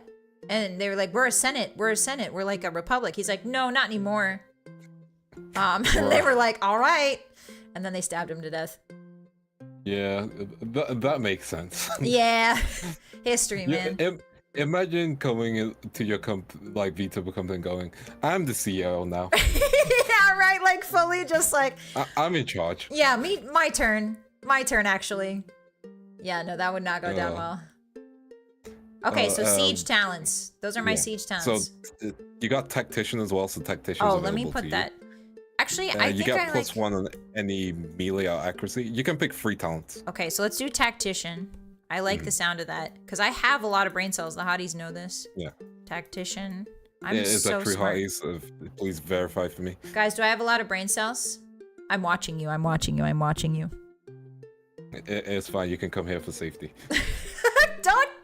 You just type in here and then leave. Don't give them clemency. They don't deserve sanctuary or clemency. I can't even spell clemency. I can't spell clemency. Let me spell it for you. C-L-E-M-E-N-C. There you go. That's not my talent, though. That's your talent. Okay. Clemency. They said hell no. They said Okay. hell no. Okay. Thank you. Okay, so I know who to ban now. Awesome. No, don't ban it. I can unban them. It's fine. I forgot. Did I give you like mod abilities? Crap. Oh wait, I don't have the right mod abilities. Ah, I can't unban you guys. Don't fall for it. Don't fall for it. Retract your comments quick. More like brozo. It's a combination of bro and bozo. Yeah, I'll take it. I'm brozo. I'm sorry. I don't mean to be this bullying in our first collab. No, all right. This ain't bullying. Is it not? I just can't spell. Guess what? Clemency here. I'll type it. Okay. Like I have dyslexia, so I'm just like. Oh, bro, me too. It's with numbers though most of the time. Yeah. Oh, dyscalculia then? Is it dyscalculia? Yeah, I think so. Ah. Oh, dyspraxia. 1 second. It's a dys something. It's a diss? Yeah, you're telling me. Yeah. God nerfed me, man. God dissed me and nerfed me. Yeah. Dyscalculia. Oh, thank you, Tom. The Lord was like, you have a deep voice. Too bad you can't say words. Is your chat roasting you? Damn. No. That was me. Oh, that was you. Get a cheese wheel with this. Yeah. No, my chat is very wholesome. They won't do anything crazy. Oh, that's They've been so... laughing at the double wall joke. I'm glad that your chat's wholesome because mine are like little gremlins. And they never listen to anything I say and they never obey me. Okay. So I'm glad that you at least have a chill experience with your vandals. Vandals? Mm-hmm. Vandals, yeah. Vandals. Why didn't you just say mercy? No, I'm upset about that, bro. Why do you have to thesaurus me? Bro really said, why didn't you just say mercy?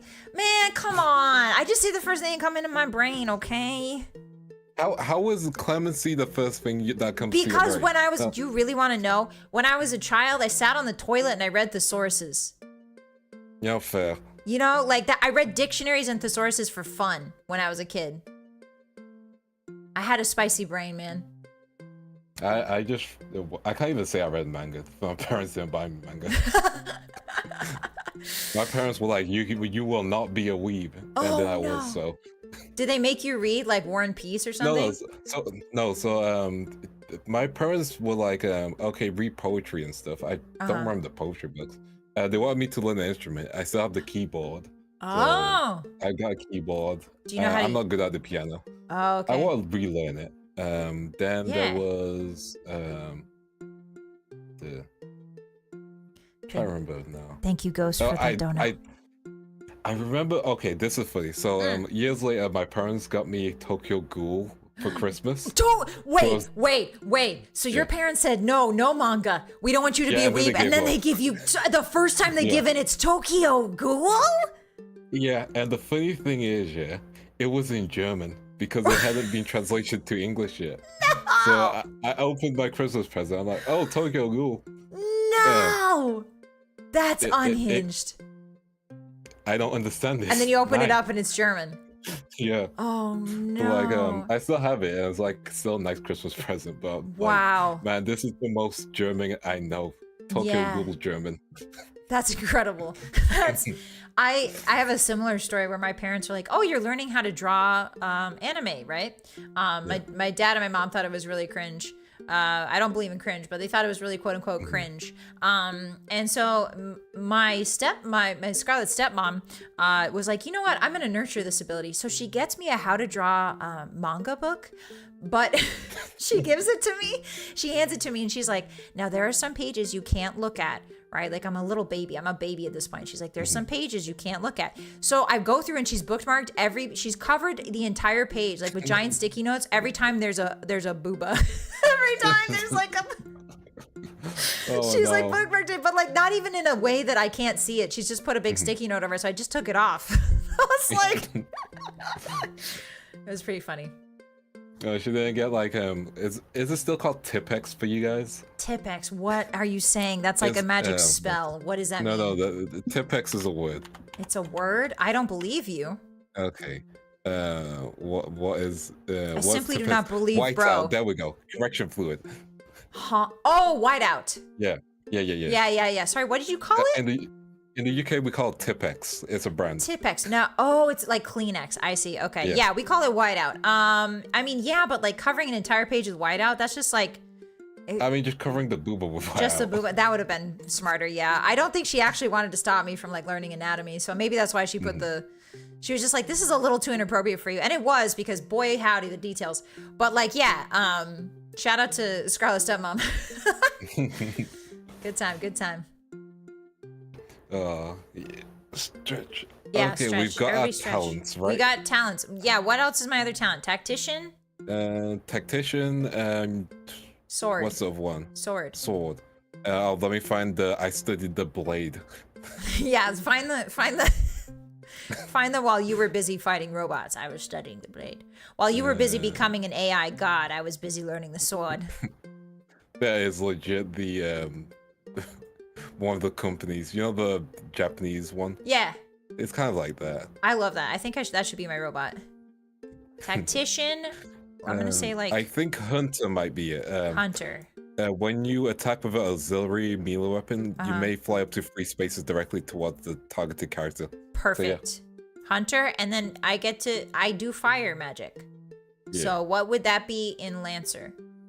We would need to go to your mech. Okay, so that's mech for later. Okay, gotcha. Yeah, that's mech for later. So Tactician, Hunter, is there anything about a cool hat? Cool hat. Or protecting women. Just add that.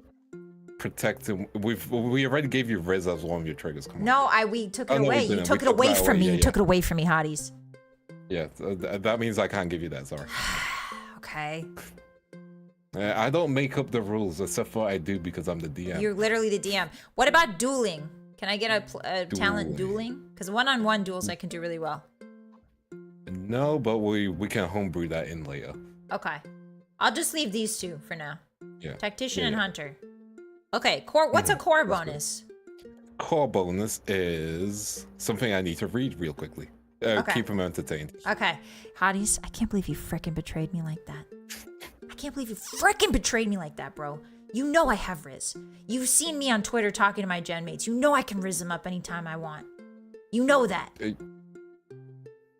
How dare you lie? I'm gonna be nice and not say anything. Yeah, don't say shit. Bro, you better keep your mouth shut, bro. Right now. I'm gonna be nice and not say anything. Should have rizzed harder. Danger, how do I Your gen mates are great. Yeah, my gen mates are great. Me and Ari have the most Riz, by the way. Okay, now that's just cap. What? Excuse me. Like Ari, I get. You, not. Oh, me, nah? Okay, I see. Is it because I'm too young? Because I'm 22 years old? I just don't know how to talk to the youngins anymore. How to Riz them. Did you really use the words youngins? Wow, that's weird. I'm ending. Whoa, that's so strange. I'm ending.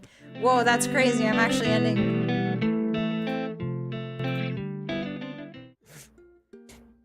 That's weird. The stream ended for a second there. That's crazy. What was that all about? Anyway, what were you saying? I wasn't saying anything. I was just trying to find out what core bonus is. Core bonuses. Who is the biggest Rizzer? Oh, did you find it? I don't think I have. Who's the biggest Rizzer in Globey? Can I guess? You can guess. Try guess. Rhubarb. No, she's like anti-Riz. Anti-Riz? Okay, I think me and her would get along really well. Yeah, like two Rizzes. Rizzes. You'll have fun with Bria. She's unhinged, and like, if she tried to Riz you, you know that scene where someone's cabin done in them, but they like got they got their hands and feet on the walls. Yeah. It'll be that kind of level, and like it'll just be like her saying something completely random like rhubarb.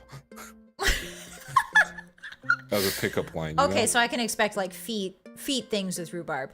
I see. Okay. All right. That's not what I said. I mean, that's what you did say. Out of context. I mean, I'm bracing myself for feet stink. Like what? Like you know what I mean? Yeah. Anyway, so rhubarb. Okay, so her negative Riz and my negative Riz would turn into a Riz, I think. At least you admit you have negative Riz. Anyway. Hey, you said it, not me. Listen, I've been told, okay? I listen to what I've been told. If it's true, then I'm not going to deny the truth. I'm a logical person. That's fair. I can't figure out what a call bonus is. That's okay. Can I just write it? Like, 6 abs. I have 6 abs. Yeah, sure. Go for it. 6 abs. Okay. Nice. And then at my core, I'm mean plus evil. Mean plus now, evil. Ruhodo. Yes. So what we could do is, you want the mech that's just like kind of on fire all the time, right? Can I have a mech that's kind of on fire and also has a sword? I can give you the flamethrower mech, and then we can just throw you a katana. I would love that. I would love that. Okay. The mech's name is Flameheart. Okay. Yeah. That was pretty easy, huh? Yeah. Pretty easy. That makes sense. You had the name all ready to go. Yeah. Nice. Let me find the mech details that you need to add, and the page you need to just take them from. Okay. Or I can just read them out for you, and you can just take them for that. Yeah, yeah. Let me find it. So let's find your flamethrower mech. Yeah. Okay. Anyway, so is Bonnie the biggest Rizzer? No. No. No. We're talking natural Riz. Like we're talking like her, you know what I mean? Like just it comes sort of flows naturally. Yeah, it flows naturally. No. Okay, so not Bonnie. Is it Kiri? She's got some Riz. I watched her stream with Footy. She's fast. I don't think it's Riz. Good. See, I can't judge my gem mates. That's true. I think I just have to admit that. Yeah. Yeah. You guys are like Rizless, is what I'm hearing. All of Globey is Rizless. No. That's just slander. That's just slander. We can't have that. I'm trying to figure out how this works. No, you're good. I would say in general, I would say that believe it or not, Nova Senpai has a bit of Riz. She doesn't know it, I don't think. But no, I could believe that. I can believe that. Yeah, she has like unintentional Riz. Her and Stella are like, they're so like bro that they circle back around to like, you know? Like they got that unintentional riz. Yeah, like they're so helpless. You know what I mean? Like they're so helpless and like just little guys that you're like, oh, you know? No, I can see that. I can see that. I'm trying to get the details down for it. So the whole would be a 6. Whole would be 6. Yes. And then systems would be? Systems would be 8 for defense. 8 for defense. Yeah. -2 for tech attack. I get -2 for which one is that? I think it's tech attack is the second attack one. -2. Yeah. Why are you giving me negatives? It's just a system. I don't make the rules. You literally make the rules. I am literally reading out the rules. We're literally making rules today, Vance. Yeah.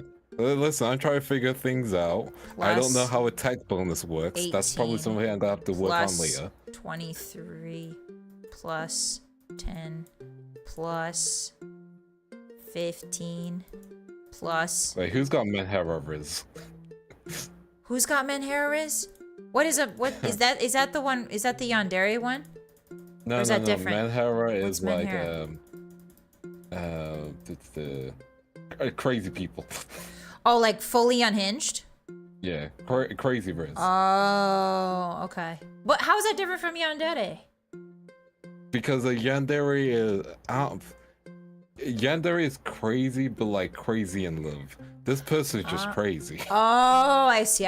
Okay. I think that's the difference, right? Okay.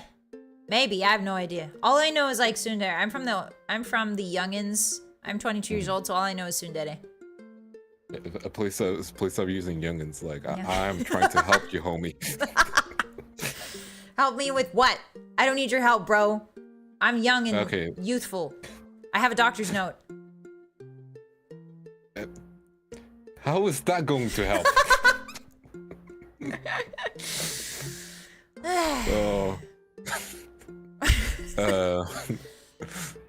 Save target, you have a 10. I'm gonna have to figure out how all of this works, but like you can just give me the base. We don't have to like fill out every single detail, but definitely give me the ones that you know. Yes. One of the things you would definitely have is like an explosive vent.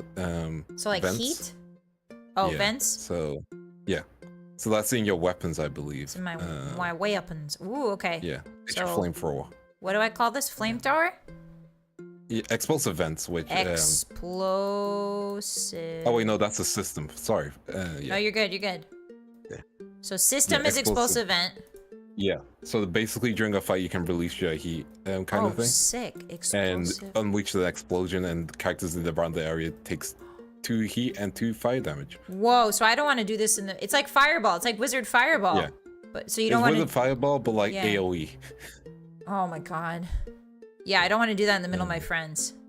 Yes. Okay, and then flamethrower is the weapon. Yes, the karaoke barrack flamethrower. Oh, nice. Words are difficult. No, you're doing it. Yeah. Take your so time. that's one of your weapons. I'm not gonna give you the stats for it. Okay. Just know it's a flamethrower. Hell, I said hell. It has a range of 5. It has a range of 5. Okay, 5. Yeah. Then you have havoc charges, which are just like napalm grenades or havoc mines. Which one would you prefer, grenades or mines? I think mines. Okay, havoc mines. Add that to your stuff. Yeah. Is that systems or weapons? That's a weapon. Okay. Then add your auto cooler. My what? It cools you down. Your auto cooler. Auto cooler on weapons or on systems? In your system. Auto cooler. Oh my goddy, it's a hottie. Yippee! Welcome, Tom. Thank you so much for becoming a squire. I appreciate you. Yeah, so that should be good. Yeah. Yeah, this is Lancer. Also, hey, Novaki. There we go. I know. So that's the key stuff, and then let me grab your blade. Let me see where the that would be weapons, right? Just like, yeah. So let me find you a good blade. Good blade. Like a good one.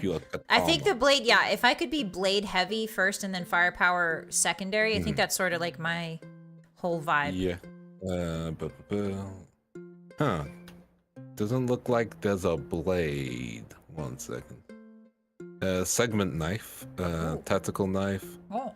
Thermal lance. I think a technical knife is probably what it is. The closest? Yeah. I mean, if you think about it, a giant robot knife is a sword. Like, because it's big, true. right? Yeah. So that makes sense. In weapons, I'll put tactical knife. Tac. Wow, I have the worst handwriting in the world. So I did this with the other Guardians, but we went over, I wanted to ask you, Vince. So we went over like what hybrid classes we would be if we were D&D. So for me, for instance, I'm a fighter, sorcerer, because I've got fire powers and I'm also a fighter. What would yours be? Like your multi-class? Probably fighter. What about druid? Because you could turn into a crocodile. True. Wild shape though. I mean, I could just learn wild shape. No, wait, I can't. I have no magic. You have no magic. Druid. Yeah. It would be like, would you be druid fighter or fighter druid? Yeah. Fighter druid. So the druidness comes second. Secondary? I am built to throw hands, you see? It's true. All those chains around your neck, you can put them around your fists and then you can punch. Exactly. So wait, would you be a monk? Yeah, monk druid? Yes. That sounds sick. Monk druid. Yeah. That actually sounds like a great combo. Okay. I think that'll be a good one. Yeah. All right, so I've got. I think that's everything for now. So we've built you. Flameheart. We built a robot, guys. Hey. We did it. And then we'll just need to design it, Leah. Yeah. How would you design it? What would it look like? Will it be like Let me find. Hold on. Let me find like a robot. Oops. Okay. Let me find a robot. It's your turn to entertain chat while I find a robot that's similar. Yeah. Did you guys enjoy the mech making? We've given her a flamethrower. We're going to regret that, Leah, but for now we won't. Am I wrong? I mean, I won't use it against you. You're low to the ground. You're gonna be low to the ground, right? True. You're a crocodile. Your mech's gonna be listen, I would like to walk with my mech. Not crawl. You're not a crawler. No crawling. No crawling. What about walk? What about a swimmer? See, I can swim, but I hate swimming. I don't like getting wet. You hate swimming? Okay. I hate swimming. What happened? Like, is it? Oh, it was a long childhood story, and it goes back to the days of my brother just pushed me into a pool. No, I didn't know how to swim at the time. And you didn't know how to swim? I didn't know how to swim at the time. That's an L. That's an L for bro, honestly. Okay, I found the one I want to look like. Advanced Bro would do stuff like that. Dun dun dun. Here's the one. And then little Advanced Bro was, he was annoying. I accidentally knocked a tooth out of his. What? Man, you guys you're just brawling, huh? Yeah, we're cool though. Yeah, we're cool now. Now that your brains are fully developed, you're cool. Hands. Yeah. We threw hands a lot. It made us become closer. The robot I'm thinking of for Flameheart would be on 251. Oh, okay, 251. Let's see. I think the head's a little small. I would need like a hat. Oops. Oh, that kind of robot. Oh yeah, I can see that. Your expression is telling me that you hate it. Oh wait. Wait, do you hate it? My expressions do that. It's okay if you hate it. Just be honest with me. My expressions do that. It's okay. So I have my expressions toggled to. Bro, we can be honest here, bro. Yeah. No. I have my expressions toggled to my keyboard. That's funny. my bad. Also, hey, Alti. Yeah. So this is the one. He's got like fire swords. Okay. Let me put on screen as well so people can see it. Yeah. He's got a bit of like a knight aesthetic. He needs a hat. I can see that. Yeah. Yeah, you can just like do the little hat on it. Just draw a little hat on him. Just draw a little hat, you know? Yeah, I do like. Do you see the cool tassels on his titty? Oh yeah. Yeah, wait. That's what I responded way too quick. No, you're totally good. Listen, when giant robots bring us together, okay? Giant robot titties bring us all together. Exactly. Like, yeah. Who doesn't love a giant robot? Yeah, like everybody loves giant robots. I think this would be mine, but just like a hat. And yeah, you can pop a hat on. I think like lowering the collar a little bit, then adding the hat would work to its favor. Yeah. I think so too. Like the head is very protected here. That's what I like about it. It looks like a knight, right? Like because the armor is so like. But yeah, the colors I think here would be like red and black and white because those are my colors with a little bit of a gold accent. I don't know if I'd had 4 swords because this guy has 4 arms. Yeah, you could probably. I mean, you have the flamethrower as well, so you probably like go to the 2-arm guy. Yeah. Can the flamethrower come from my mouth? Because that's where it comes from normally. I breathe fire when I'm mad. We can homebrew that. We can workshop it. Okay. I ain't against it, you know. Yeah, like a short range flamethrower that's really powerful from the mouth. Because I'm gonna be a short range robot anyway, you know. Yeah, I mean it depends on the sizing because I think you're like large but not super big, right? Yeah, I think I'm medium. Yeah. Yeah, that's good then. Hey. Yeah, that looks sick. All right, let's make your robot. Okay, we want to make my robot. Yeah. Okay, we'll try. Okay. I'm gonna write it along with you so that they can see it too. Okay. Sorry, my castle cat's meowing. No, it's fine. Let me just get things ready. Yeah, you're good. Take Robots are cool AF. Agreed, I. We love robots. Okay, so let's use the text tool. My name is Vance. If Vance can't spell at this rate. Vance Van Creed. You're gonna put my first name. Oh, just Vance? Okay. Yeah. So now triggers. What are some like things for me? Yeah, like what do you do good? What do I do? I punch good. I punch real good. So punch. I punch. You are a crocodile. What about biting? Yeah, I can bite. Okay. I'll say I have my teeth replaced. You can have cyberkinetics. Oh yeah, so get cyber teeth. Cyberkinetic teeth. Yeah. Yeah, cyber. That's so sick. Are you also good at no? You don't like swimming, but you're good at it. I don't like swimming. I'm good at it. I don't think there'll be enough scenarios in that RPG where I'm like swimming. That's true. Cyber teeth. What else? You're good at drawing. Yeah. Grappling. That's another thing. Oh, grappling. Okay, let's do grappling. Yeah, grappling. Yeah, guys, if you don't know, crocodiles do grapple. It's like their whole thing. You don't die from getting bit by a crocodile. You die from the death roll that a crocodile does. It basically breaks your spine or drowns you. Yeah, they will like just grab, twist, and not let go. Yep. So tenacity, that's got to be one, right? Like tenacity. And keep on going. Okay, and then I need to find like my skills, right? Wait, did you put tenacity for your last trigger? Yeah, I put tenacity. Yeah, just like King from Tekken. Yeah, that's fair. King from Tekken is a wild thing to say. Tenacity. But, is it wrong? It's not wrong. It's not wrong at all. There's no crocodile venom danger. Wait, do you have venom, Vance? I don't have venom. Oh, okay. Also, anytime I hear Venom, I think of the like really terrible Eminem song, Venom. Venom. I'm not. So I have no music. I don't have a musical bone in my body. So if you make song references, I will say yes without knowing what you mean.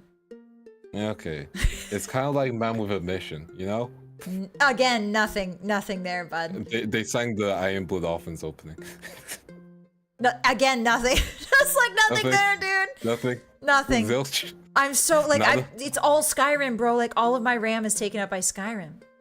Yeah, you got Skyrim brain. I got Skyrim. Todd controls me in ways that I hate. Okay, what are your talents? Oh wait, how do you feel about Starfield? I haven't played it yet. Okay. But I've heard bad things, and I'm sad. I've played it, and the best way I can describe it is it's just mid. Yeah, and that's what makes me sad. Yeah. Maybe they'll release like an overhaul DLC that'll make it like cool or something. They're releasing some DLCs soon, I believe. That's good. I think one of the skills I would take is Juggernaut. Because I'm the type of guy to like hurl myself into a battle. Juggernaut. Yeah, I feel like you'd be a good like if you and I went to war, I would not mind a crocodile on my side. You know what I mean? Like I wouldn't say no. You wouldn't mind a meat shield. That's what I'm hearing. No. No. Listen, I don't need a meat shield, okay? You just do your thing in a corner. You're my distraction. Yeah, I'm not even a meat shield. I'm distraction. No, you're the distraction status. while I flank him. Yep. Yeah. Walking armory, I think that'll be a good one. Like carrying all the guns because the amount of chains I have. Oh, true. Walking armory. Okay, so we got that. And then we need to figure out my last one. She doesn't have to be faster than me. She just has to be faster than you, Vance. That's true. That's true. That's how it goes. Damn. I think I might be faster than just a little bit. Just a little bit. Not much. You might be. The crocodiles are pretty fast. They do. They run 45 miles an hour. I'm not sure what that is in British distances, space-time. We use miles per hour. You use No, you don't. You use kilometers. Stop lying. We use miles. Are you trying to gaslight me right now? I ain't gaslighting me. I ain't gaslighting you guys. You guys use kilometers. Are you for real trying to gaslight the gaslight master right now? No. You guys use kilometers. It's weird that I'm ending the stream again. That's crazy. All the people from the UK in chat tell the truth. Stop trying to gaslight me. No. Hi, Stella. I can't. Hey, Stella. Oh, Tom says you guys do use miles. Okay. See? Why do you use miles? Because it's on our cars. Like, and also we do the weird Europe thing of like we do the America thing of driving on the other side of the road. Oh, sure. Yeah. Wait, I think. Which side do you drive on? I mean, if I told you that, I'd have to kill you. Okay. It's a government secret. That's fine. That's understandable. So both sides of the road whenever. Both sides of the road whenever we feel like it. Exactly. Yeah. Yeah. Metric users shaking my head. See, I'm gonna be real. I don't know what these magical numbers are. Sometimes I use miles per hour. Sometimes I use kilometers. That must be confusing. I always use degrees Celsius. I'm never going to say Fahrenheit. Say Fahrenheit. Say Fahrenheit. Say it. Say it. Say it. It's stupid. It's stupid. Say it. Say it. It makes sense. 0 degrees. 0 degrees is. Your 0 degrees is it makes sense. 700 and something. Yeah, 32 degrees is freezing. And boiling is like 100 and something. I don't know. Anyway, that doesn't make sense. Zero it's should good. Be just 0. No. We've mastered 0. 0 is 0. Oh, don't bring Calvins into this. Yeah, don't bring Calvins. Actually, do. That might be the final. That might be like the one that we can all agree on is Calvin's. No. We're not bringing Calvins into it. We just accept that Fahrenheit is stupid. No, Fahrenheit is cool. Whenever I get a message there's a book named after Fahrenheit. Is there a book named after Celsius? There's also a game called Fahrenheit, which is terrible and was made by David Cage. Yeah, but there's a classic book that's like required reading in all schools named with a Fahrenheit in its name. Is there one for Celsius? No, listen, there probably is. I just can't remember. Yeah, because it's not a classic book. That's crazy. That's wild, bro. No. Yeah, all I'm saying is, you know, the rest of the world uses degrees, and when you say Fahrenheit, and I get a message from a friend being like, "Oh man, it was 60 degrees," I'm like, wait, 60 or 70 degrees? That's ridiculous numbers. And then I translate it, and I'm like, you guys are fine. Listen, did you know that I learned how to read Celsius because of Phasmophobia? I mean, yes, because we use real numbers. No, that was the first time in my life that I had to use Celsius, and it's fine. It's okay. It just doesn't tell you anything. Like it doesn't tell me any. It doesn't give me an idea. Like if I see on the Celsius that it says like 20 degrees, right? Say if it's 25 degrees Celsius. That's warm. That is cold as frick to me. That's so cold. That isn't. To the rest of the world, that's warm. That's warm number. That's just a question mark to me. Listen, we're ruining our friendship over this. We'll have to move on. I know. Yeah. I think this is the one. I think we're going to start the second Revolutionary War, to be perfectly honest. No, listen, you'll lose. You can't I'll tell lose? the degrees. Okay. You'll lose. You don't know how many acres of soybeans and corn I got, bud. There's no way I'm losing. You know, fair. We only had 13 colonies last time. Now we got a bit more. Just a few more. All I'm saying is, 0 should be cold, not 37. 0 is cold. 0 is cold in Fahrenheit. It's not. Yes, it is. 0 is so 32 degrees is freezing. 0 is like below 32. Yeah, but like, why is 32 freezing when 32 is like up a number? 0 is freezing. 0 is very freezing for us as well in Fahrenheit. It's the same. Yeah, but 0 is just freezing for us.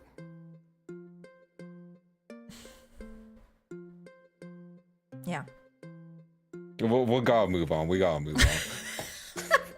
You can just feel the anger building. Okay, freezing is 60 degrees. What the in California, freezing is 60 degrees. It's true. If you're in California, no, 60 degrees is freezing. I don't like that. I don't like that at all. Why is big number freezing? Because it's California, bro. If it rains in California, it's the end of the world, and it's 60 degrees is freezing. And you don't flush your toilets. Nobody flushes your toilets in California because you're trying to preserve water. What the heck is wrong with If it's yellow, let it mellow. If it's brown, flush it down. That's what we say in California. Americans, you okay? Californians, you good? Californians, are you all right? Are you cool? What's the price of kale? Y'all can move. Y'all can move indeed. Oh, God, it's true. All right, we're making a robot. Okay, we're making a robot. We're making a robot. I can't make a robot with this news. Can't work in this environment. Toxic work environment, to be honest. I was by the East Coast. What about those freaks in Nevada, Arizona? Oh my God. Hey, Arizona gets cold, man. It's a desert. No fair. Yeah. Also, Estella, listen. Hi, Stella. Screw the environment in that situation. Like, flush all you need. Listen, as long as you clean the bowl, it's fine. As long as you clean the bowl regularly, it's cool. It's chill. You know what I mean? No. You know what I mean? No. You might have to know what I mean someday if you come out here for a con. I ain't going to America. I ain't going. That's fair. That's so fair and real. That's fair. You don't have to come. It's all right. It's fine. It's weird over here. Unless I'm getting like a free flight and everything, free hotel, Airbnb. limited flushes, The flushes automatically. Yeah. One time I went into an izakaya and there's a Japanese toilet. Oh my God. Changed my life, man. I need to give those a go. I know they can heat up the seating. They can heat up. They talk to you. They play funny little music. I don't need someone talking to me when I'm like. No. You can turn it off, but it's like you can also play funny little music if you want. Shall we say a sound barrier between you and the rest of the world. That's fair. It took us. Hold on. It took us 1 minute. 1 hour and 51 minutes to get to the toilet talk. That is a record. That's a personal record for me, to be honest. So thank you for being here for this. I don't know. I'm just gonna take it. Okay. You're welcome. You're welcome. I am here to encourage discussions very openly. Very openly. Stella says, I like the toilet when water go up the butt. Yeah, that's a bidet. Can't spell it, but I know what it is. A who? Bidet. Bidet? Bidet. Who's bidet? Yeah. Whose name is Bidet? No, Bridget Bidet? No. The toilet that does the water up butt. Yeah. It's called a bidet. Is that English or French or? I think it's French. You think it's French? Okay, that would make sense.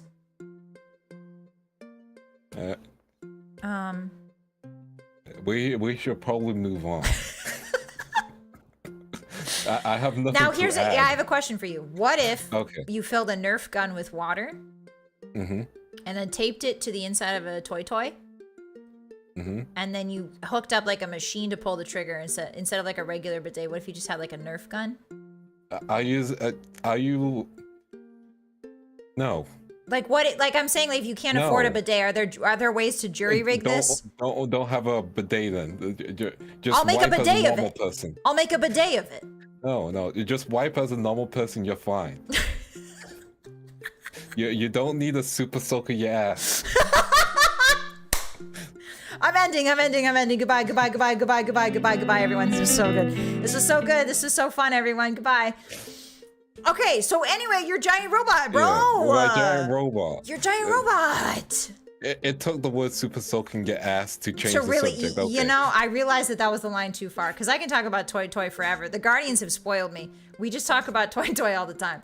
Anyway, what's your core bonus, bud? What's the core looking like? We don't know what that is still. I know, but you can make it up. So like, what at your core, what are you? Like stinky? Let me write this. Stinky. No, stink. Don't. That's slander. No. Stinker. No. I want to stop. Okay, then offer me a better solution. Offer me something that goes here. I have Riz. We'll go with Riz. Okay, let me write that down. Let me write that down. Yeah. I'm writing it down. That better be Riz with double Z. Okay, double what? Sorry. Z. Z. Okay, I wrote it down. Okay, I'm checking what you wrote on stream. No, you shouldn't actually. Oops, I moved the mic. Don't look at that. The disrespect. Z? Okay. What else? Sure. My second cool hair. Cool hair. Cool. We'll go with that. Cool hair. Cool hair, which is extremely difficult to draw. Oh, I bet. Yeah. Cool hair. Fun fact: have you seen the gender bent art of me? Oh no, can I see that? I would love to see that. Yeah, sure. I want gender bent art of me now. It was done by Ruraro, and let me find. Oh, cute. I want to see that. It has the most gangster caption ever. Wait, what does it say? When it's translated from English to Japanese, I know this is probably the wrong translation, but it's like, those who shoot should be prepared to be shot. Holy, what the Shakespearean frickin' stage play is that? Which is because I was like, I shouldn't be in a bunny suit. No one wants me in a bunny suit. And there's like, the only people who should shoot are those prepared to be shot. And I should be prepared to draw them. I love the juxtaposition here. Yeah. Did you send it in Discord? I'm gonna send it you now. I'm just like, that's so hood. Yeah, that's really hard. Oh my god! Okay, let me do something real quick. I'm gonna show the hotties this, because this is art, bro. Like, not only is it like graphic art, it's also word art. You know what I mean? Like, you and me are yappers. We understand the word art here. I'm gonna call this real art. All right, are you ready, hotties? Fantastic. Real art. Let me show you the real. Look at this. Look at this. I'm gonna pull it up on my screen as well so people Sorry, can see. okay, now run the translation by me one more time. Okay, the only people who should shoot are those prepared to be shot. What? I should be prepared to draw them. Wow. Yeah, I can't read that kanji, but that looks right. Yo. Let me show. This is amazing. Chat this. She got some chompers too. Look at her. Oh yeah, for real. She got chompers. Oh, who's the bunny? Is that Rhubarb that you're holding? I hope not. I like Rhubarb. Who's the dead bunny? That'll be kind of screwed up. Is that Rhubarb? Also, let me get the picture up on stream. No worries. I want gender bent art of me now, guys. Get on it, hotties. Please. I would love that. I think I would look so cool, yeah. I think you'd have to take my hair away. Yeah. Nah, you can keep the same hair. The same hair, do you think? Yeah, it's like, depending on how you can do it. Like, there's a way to do it. Yeah. Although if we keep the same length, you might have the Pokeball vibes. The what? Run that by me again. Okay, so what that means is, okay, it's hard to explain. Chat, you know what one of those is. What is it? It's one of those guys who's like, hey girl, you know, that kind of energy. Yeah. Like that? Yeah, it's like, it's kind of like, here, hey girl, what's up? Like, it's like very like, they just down to screw. That's the best way to describe it. Oh, a frick boy. Yeah. Wait a minute. You're saying I give frick boy vibes? I'm saying if you kept your long hair, you'll get frick boy vibes. Yeah. Guys, are you hearing this? Are you hearing this? I can't have both negative Riz and be a frick boy. You understand that, right? Like, that's a logical inconsistency. No, it's pretty consistent. Is it? Some freak boys have negative Riz, you know? That's true. Gender ban Scarlett is just bald, question mark? Okay, banning. Already, this is the first time I've seen you in chat and you've already gotten a ban. You're so welcome. Yeah. Welcome in. Just kidding. Also, here's the art, chat. This is a really cool art. It's really good art. Yeah. They do really good glowy art, like, generally. So, like, they do a lot of hard work. That's so cute. That's very cool. All right, back to the robot. Yeah. Back to the robot. I'm not distracted enough distraction. Okay. So your mech. It's your mech time. My mech. Okay, gotcha. My mech. What mech would suit me? You said a biped, right? I'm thinking a quadped. No, I said quadped. Yeah. And I saw I'll accept one. It. Yeah, that's a good quadped. I saw one that was gonna look like, or they looked a lot like you. I thought. So let me see if I can find it again. There's like a picture. Okay. You want to give me the gun with the invisible? Give me the mech with the invisible No, gun? because then I'd be terrified of you, I think. Because the way that thing has hands, it's the hands on that thing that freak me out, bro. Yeah, that's just people hands. That's on the legs as well. hands. Yeah. It's people hands, and it's like skinny and weird. Okay, here's what I'm thinking. I'm thinking 215. 215. It better not be the self-destructing one. I don't know if it is. Oh, this is the. Oh, you hate it? Your face says you hate it again. This one has the cool law again. It's keyboard presses. I need to move my hotkeys. I'm gonna be real. I use number pad way too much for them to be there. Yeah. That's the mech which has it has an invisible space inside. Wow. And there's no pilot seat, so you're just sent to another dimension to pilot it. Wow, that's so sick. I mean, if you think about it, a crocodile stomach is another dimension. Yeah. You know what I mean? Kind of. I get what you mean. Yeah. So I'm thinking like this, but so like you're quadruped, but then you're also, I guess this would be like 6. Yeah. True. So you have. And I got arms as well. That should be fun. I think you need arms for punching. So like instead of a, that's true. Yeah, instead of a gun, it would be like punch. You thought about it. I've thought about it. Yeah. We had time to think about it while we were talking about toilets. Yeah. And I want to forget. I had a background program running while we were talking about toilets. Yeah, it's this one. It's this one. I'm just showing my chat this. Oh, 215? Yeah. Yeah. I can work with this. Too bad I don't have a head. I mean, you can. So here's what I'm thinking. So instead of, because this one looks like a beetle, this looks like a Kabuterimon from Digimon, right? Oh yeah. I'm thinking instead of the all of that, you can have jaws. Oh yeah, we can work with that. Yeah, like I'm big thinking ass jaw. Big arse jaw. And then maybe also a black hole in there. I mean, inside your mouth. Like, because if you get bitten, it's over by a croc, right? So yeah. You're never gonna let go. I'm the Kirby of mechs, you know? You're the Kirby. Black hole. Yes. You're the Kirby and you're also the Sonic. Yes. With all the you're also the Sonic? Question mark? I'm not gonna finish that. I don't know what that means. I'm just gonna take it as a compliment. Yeah, take it as a compliment for sure. Yeah, so like there's feet. You got feet. Those look like gorilla? Those look like almost like they look like hooves. Yeah, like hooves or like so you wouldn't have hooves. You'd have like full clawed hands. Yeah. And then beat down fists. I think your 2 arms at the top should be bigger.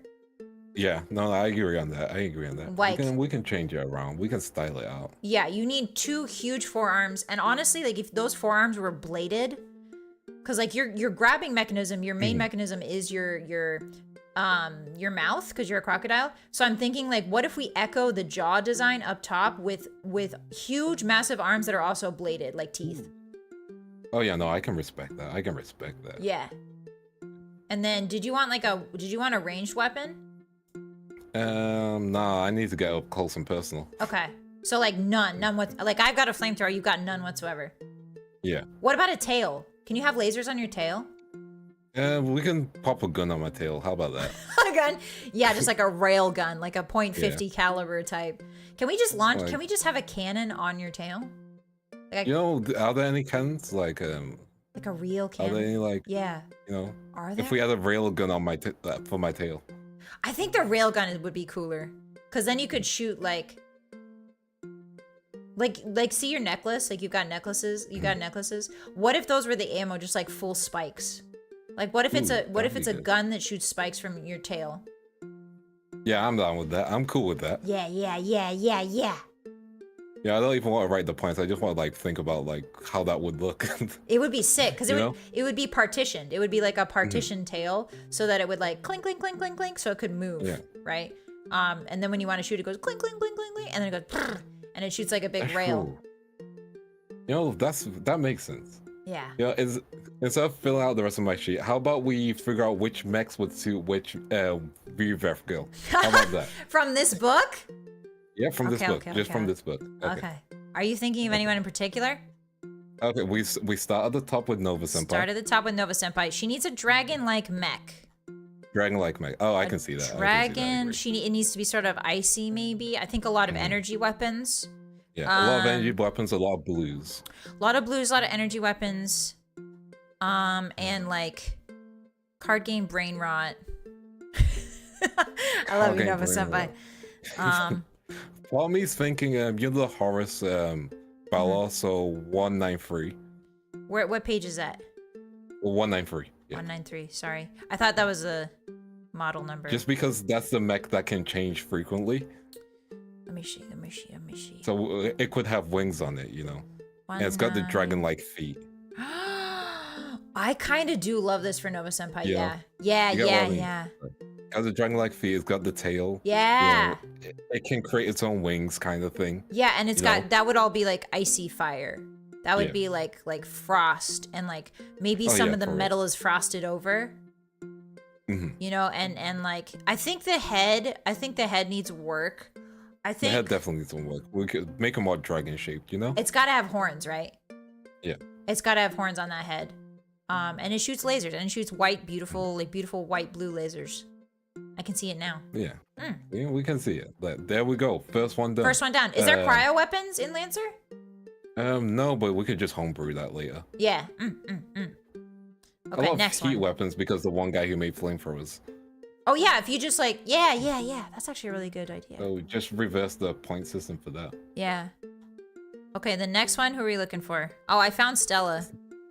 Oh, you found Stella? We found Stella. It's literally the next page. Oh, let me see. Oh, that you got done dirty. I disagree with that. But like, look at this thing. That's the super hacking one. I know, but she's a wizard. Yeah. So that's like true. You know what I mean? Like if it's super hacks, hacking's kind of wizardry, right? Yeah. And like it's giving rat a little bit. I just can't believe you. Give a little stinker kind of a bit. I think like with some galaxy stardust around it, maybe. Some like stars and like we want like a deep blue with some gold accents on this, with like maybe some stardust, covered in stardust. I love the ears. They remind me of her Whistlers, which are her little like my hotties. She has Whistlers. They're little rabbits. Yeah. So I kind of love it. What do you think?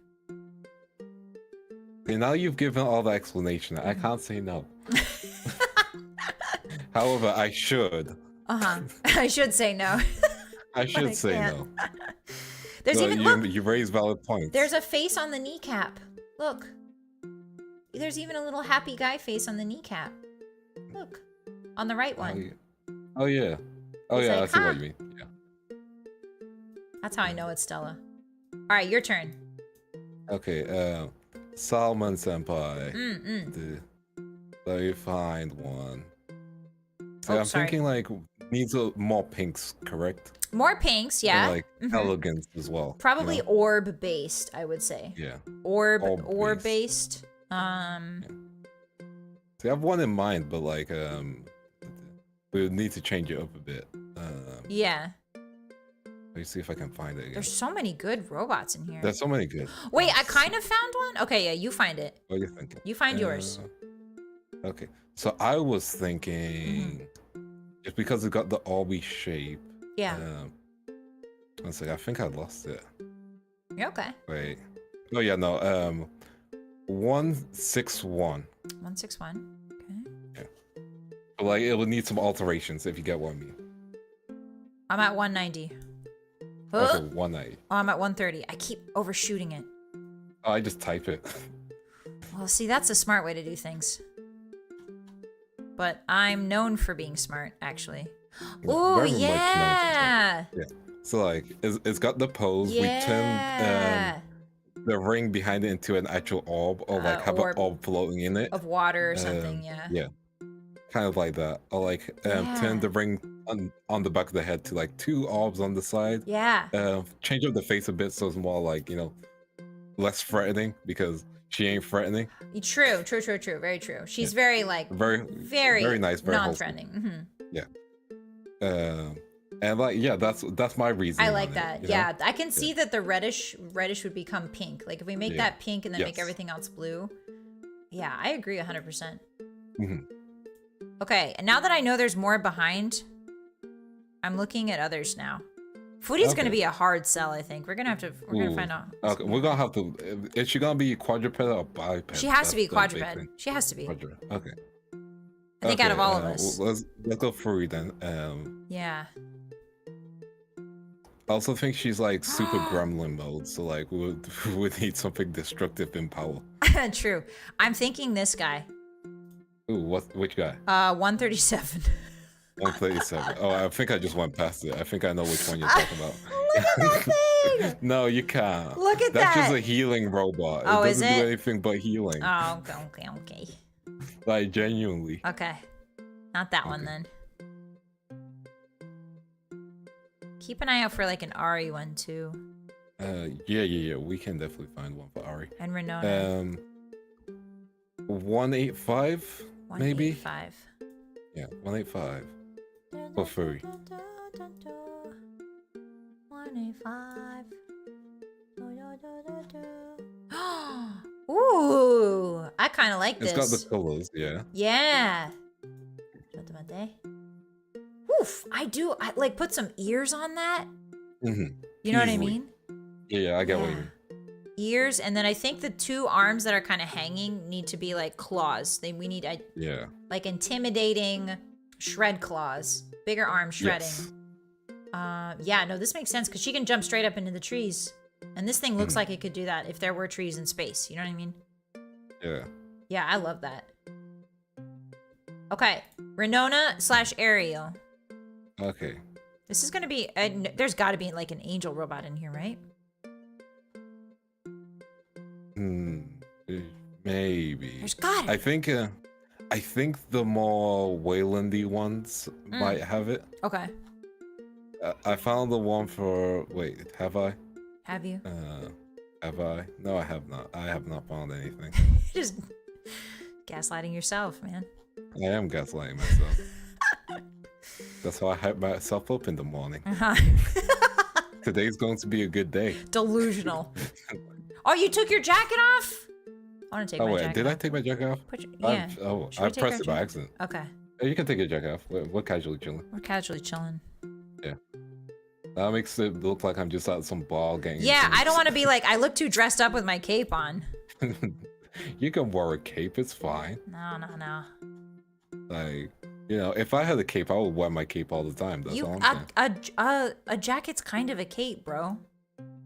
It's not the same. It's literally exactly the same, just like 100 years later. Yes, it is. It's not. Look at a trench coat. You're telling me that's not a cape? A trench coat is not a cape. It is. Think about it. Think how long it is. A trench coat still has restrictions on the arms. A cloak has. Oh, like, you're freedom. saying I see what you mean. So just cut the arms off of a trench coat. Then what? Then you have a cape. Fine. You also don't need to put your hands through the trench coat. Yeah, but at that point, you know, like... You can be a cool guy. You're not a cool guy. Then you're just doing your best impersonation of Yugi from Yu-Gi-Oh! Well, Yami from Yu-Gi-Oh. Yo, Yami. Shout out Yami one time. Yeah, shout out the homie Yami. Pour one out for Yami. Pour one out for you. Me, the Pharaoh's dead. And also a ghost inside of a modern kid.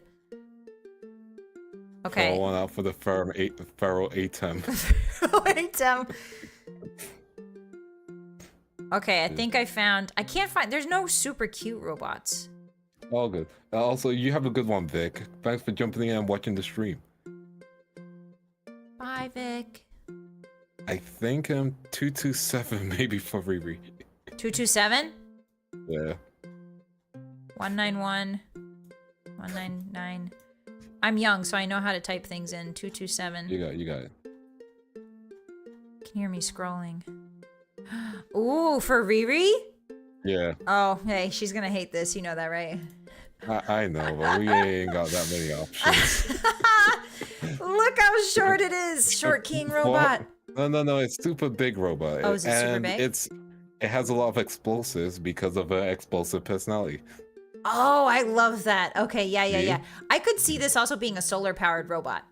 True. You know what I mean? Exactly, I can see that. Yeah, because she's a sun demigod. So I feel like, yeah, like all of the panels on the front could be solar panels. And then like just we want orange. Also like Tori Gate shoulders, because Tori Gates are like part of her design. So I'm thinking like Tori Gate shoulders, maybe sandals, maybe like Geta down there, instead of those big old boots. Yeah, no, that rules. What kind of powers though? Just explosions, more explosions. Just explosions, just like solar powered. Yeah. I love power that. Explosions, you know? Yeah, and maybe like a small robot she can deploy that bites. Yes. To represent like Tiny Wolf, you know? And we added a small like fluffy tail as well. Like a tiny one, like a stub in the back. Yeah. There's a stub in the back. Nice. You know? Also, hey, Inaki. Let's look for Ariel. Yeah. I found one that kind of has wings. Okay, which one's that one? It was like at the very... Bro, I lost it. Yeah, it's all good, it's all good. And was it a horse mech or no? I'm gonna go with nah. You remember those abominations. Yeah, because they look very distinctive. Oh, wait, I know the one you're thinking of. 181. 181. It's like red? Oh, I was thinking of the blue one. If you'll see it when you go to it. Okay, I'm thinking of the one above Salmon Senpai. So 161, and then go above. 161. Okay. But what were you thinking? What was the number? 181. 181. It's 165. 177. Ooh, that one actually. Yeah, bad. That's what I was thinking. Oh yeah, this one. Oh, for sure. How could we forget about this one? Yeah. Yeah. How did we forget? It's got her colors in it. That's literally her. Yeah. It would need lots of guns. So this one, she would need, I think, like 17 different guns to represent like the Valorant guns. But yeah, this is her spot on. I'm thinking the like Valorant brain rot is real. Valorant brain rot real. I'm thinking like hard light. I wonder if hard light's an invention in this world. But I'm thinking like you're probably. Yeah. I'm thinking like hard light wings and like a hard light halo. Like rainbow, maybe prismatic, like holographic type. And then maybe the ribbons up here go on her hip because she's got a hip skirt. Yeah. So that makes sense. Yeah, we transfer these ribbons down to her hip and then give her hard light wings and like a hard light halo and then a crap ton of guns. Yeah. Yeah, see, that works. That works. We did it. We did it. I think the Globy version would take too long. Would it? Okay. Yeah. You got a lot of people in Globy. Oh, for real. Yeah. But yeah. Who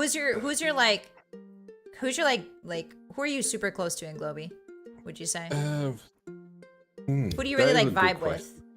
Instantly. All of them, really. Yeah, all of them? Okay. Yeah, like it's just we all chill, so like there's no problem really. Yeah. It's really hard to be like, oh, this is the one guy. Yeah. For me, it's like me and Stella have the same sort of brain.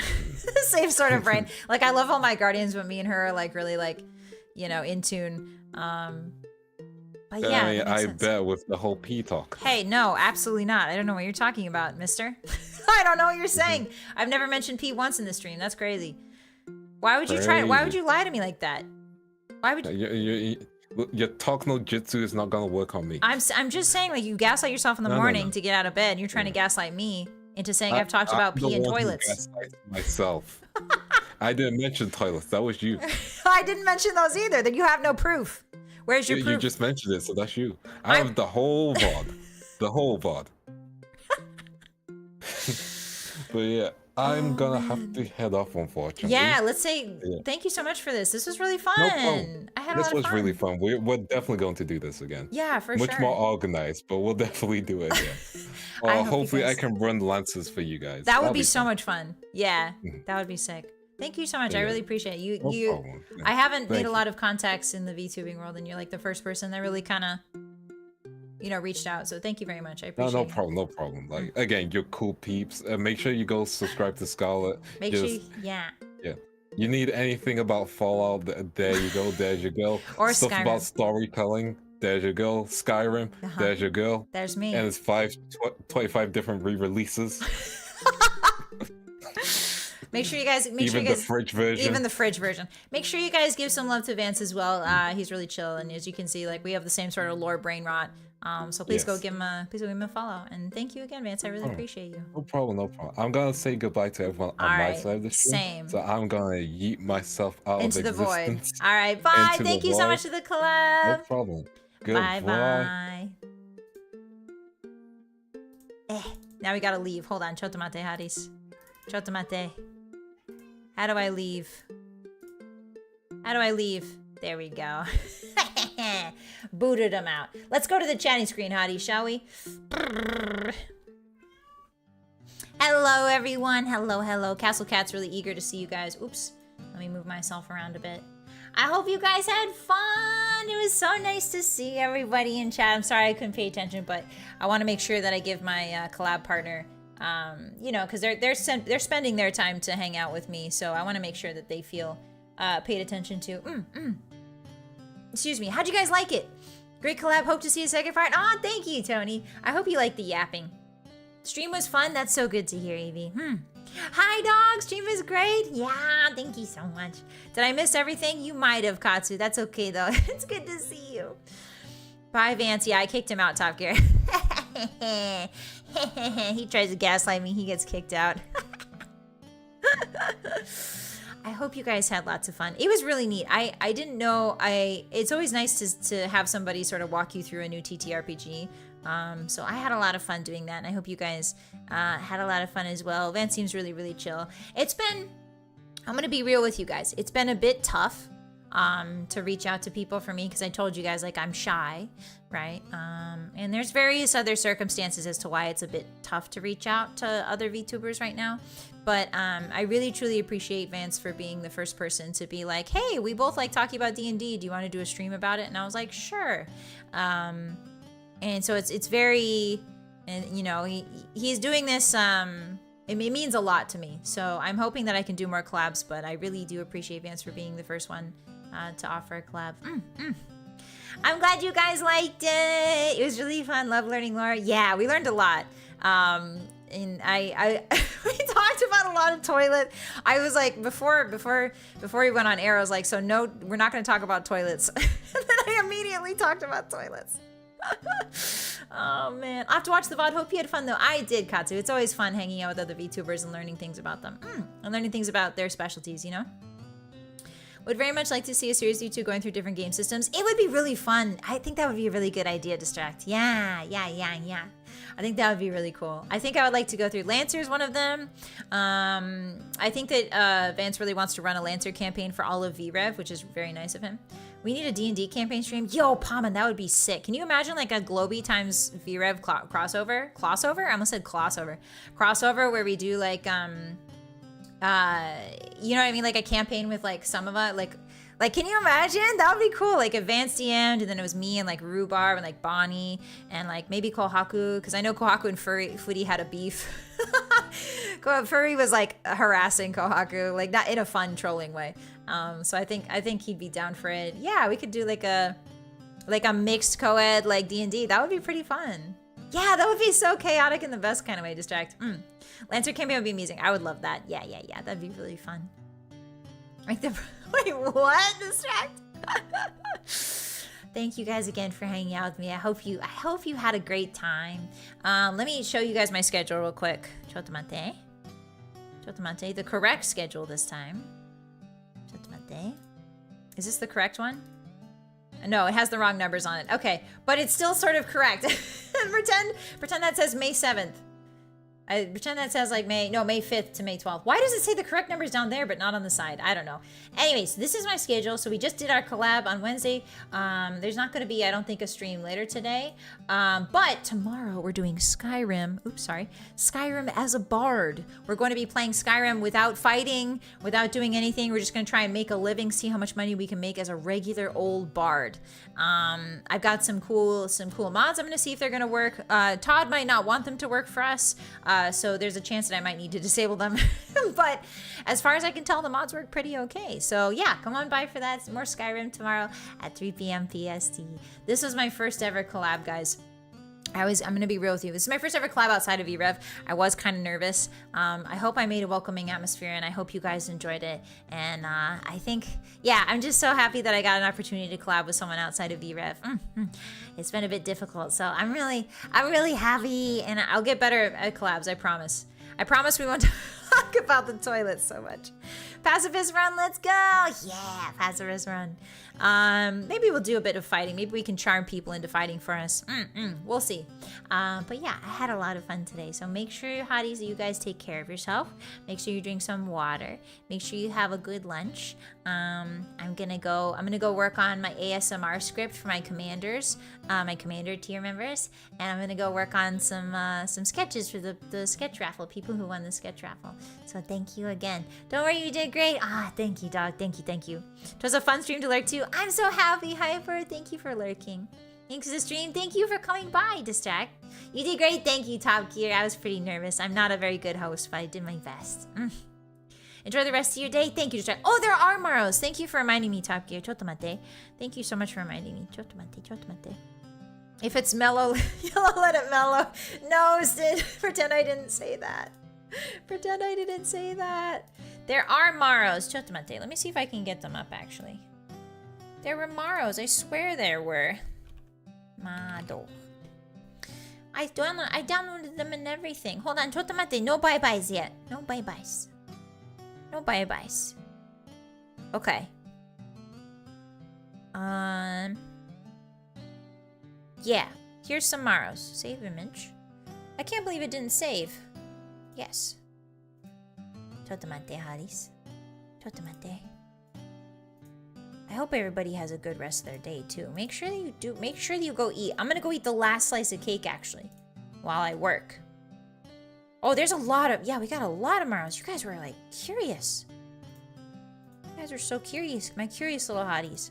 Don't forget, if you are a member or you're gifted memberships, make sure to link your YouTube and your Discord account so that you can join the Discord for members only. Make sure that you do that. I want to see you guys there. We've been posting some really funny memes. And by we, I mean them, not me. Okay. Marshmallow time. Yay! Okay, Marshmallow 1.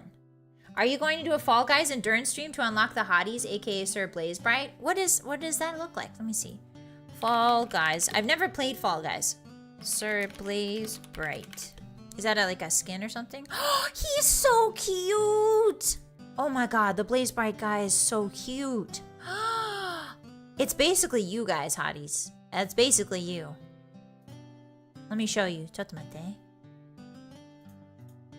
Chotomate. Save image. Why isn't it saving as a JPEG?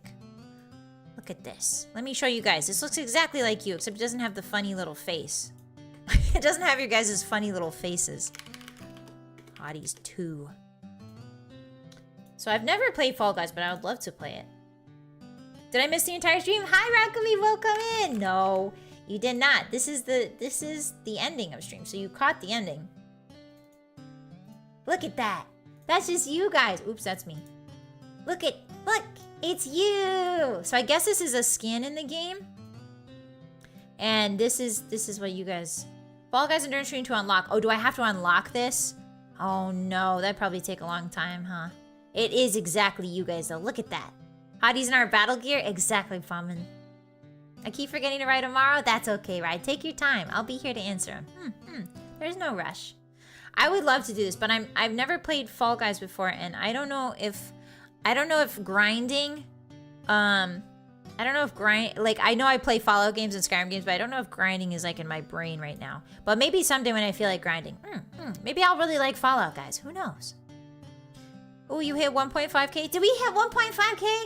Ah, thank you so much, Hades. I appreciate you. Thank you. Arigatou gozaimasu. I can't believe we hit 1.5. I feel like it was just yesterday we hit 1K. Like, guys, you guys need to slow down. Like I told you, you can't make me that popular or else Todd will see that I've said Todd Ussy. You know what I mean? Okay, March 2. Hey, boss, at what age does a girl become a hag? Asking for a friend. 67. I've decided the age that you become a hag is 67. Next. I've got a long way to go. I've got like 45 years till that. What would Scarlett wear for a casual outfit? What would I wear for a casual outfit? I think I would wear a skirt, obviously, because I don't like pants. But I think that I would probably wear like a white soft and fluffy, well, not fluffy, but like a soft white hoodie of some sort with maybe like red stripes. Like you can see sort of here, I have red stripes right there. So like a hoodie that's kind of like that. And then maybe, what else? I would wear a skirt, probably like a red skirt, not too dissimilar from this actually. And then I would probably wear long stockings and probably like comfy tennis shoes. Yeah, that's my casual outfit. And I think the hoodie, I don't think I would have a shirt underneath because when I wear hoodies, I like to feel the softness on my skin, you know? I like if it's not too cold out, I'll just wear the regular hoodie. With no shirt underneath because I like the soft fluffy hoodie. Okay, next. Dun dun dun. Scarlett, what if you use Red Bull and cake mixture to add moisture and flavor, not Top Gear? Top Gear, I think you're the one who sent this. Top Gear, I think you're the one that sent this. If I use Red Bull and cake mixture to add moisture and flavor, listen, it's not inconceivable, Top Gear. Like, it's definitely, it could be a thing. Let me move myself a little bit. It definitely could be a thing. But I think, like, so people use, like, Coke. They use Coca-Cola in their cake mixes, so I can see how like that could be a thing with Red Bull. I'm just worried because Red Bull tastes like a sour movie theater floor. It tastes like somebody spilled Mountain Dew. Now this is a hot take, but it does taste like somebody spilled Mountain Dew on the floor of a movie theater and then left it to ferment into like an alcohol type substance. And then like if you would lick that off the floor, that's what Red Bull tastes like to me. So I don't want the taste in my cake. I don't want it in my cake at all. I think hag is more of a vibe than a definite age when it comes to VTubers, TPH. I'm sure, Doug, you say that, but I say that it's at exactly 67. And I'm nowhere near that, so I've got a long ways to go until I hit that. So I'm very young and youthful, and you guys cannot call me a hag. There's no hagness happening here or ever on. That's a Scarlett Flameheart channel VReverie promise. No hagness. No hagness. No hagness Everdeen here. That mix sounds cursed. Hi, Disco. It is kind of cursed. Hi-ish. Normal Red Bull tastes like Todd Ussy. I hate this. I'm going to end the stream again. I'm ending the stream. I just don't want the Red Bull in my cake. Like, I get it for the moisture, Top Gear. I'm sorry, not Top Gear. But I think I don't want the taste in it. If the taste goes away, fine, I'll use Red Bull. If it stays there, I don't want it anywhere near my delicious cake. Nowhere near it. Thank you very much. Is that all the marshes? I think it is. Thank you guys again. Thank you guys. Let me get up close and personal, shall I? Dun dun dun. Dun. Dun dun dun dun. Dun. Thank you guys again so much for coming by today. I know I didn't say hi to Hotties much, so I apologize for that. But we'll have a chatting. We'll have a chance to yap with each other tomorrow. We'll have a chance to yap with each other tomorrow in the Skyrim stream. So I'm excited for that. Super cope. What is cope? What am I coping with? My own mortality? What is cope? One drink Red Bull for the effect, not for the taste. That's true, Tony. I'm wondering if the energy, that's actually a really good question. I wonder if like the energy effects of the drink would still linger in the cake if it was baked out. So usually like the sheer temperature of an oven bakes out a lot of the beneficial or negative effects of like an ingredient. I'm wondering if like the energy giving aspect would still be there in the cake.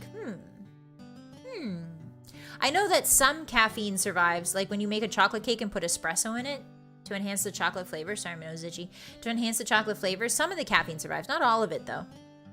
It's all fair to happen on class, no worries. Thank you, Rakami. Thank you for stream. Thank you for coming by, Rabbit. I hope you enjoyed it. It's a great stream. Thank you, Evie. I'll bite the bullet and make some muffins with Red Bull in the next few days. Thank you, Ish. Please tell me how it goes. I need to know. Science Minds, Inquiring Science Mind wants to know. Hi, Ari. I saw you were giving hearts all through the chat while we were collabing. I really appreciate you. Thank you, thank you. Alrighty, everyone. Let's see if I can hand you over to somebody to entertain your brains. Entertain your brains. Entertain your brains. Alright, let's see. Who's alive? Who's up? Who up? Who up and streaming? Oh, Ari is streaming. Okay, let's go say hi to Ari, everybody. Yeah, let's go say hi to Ari. Thank you again for all the memberships and donos. I really appreciate you. I hope you had a wonderful day, and I'll see you tomorrow for Skyrim. Yeah. Wonder what happens if you boil a Red Bull? I know, Disco. Like, I'm so curious.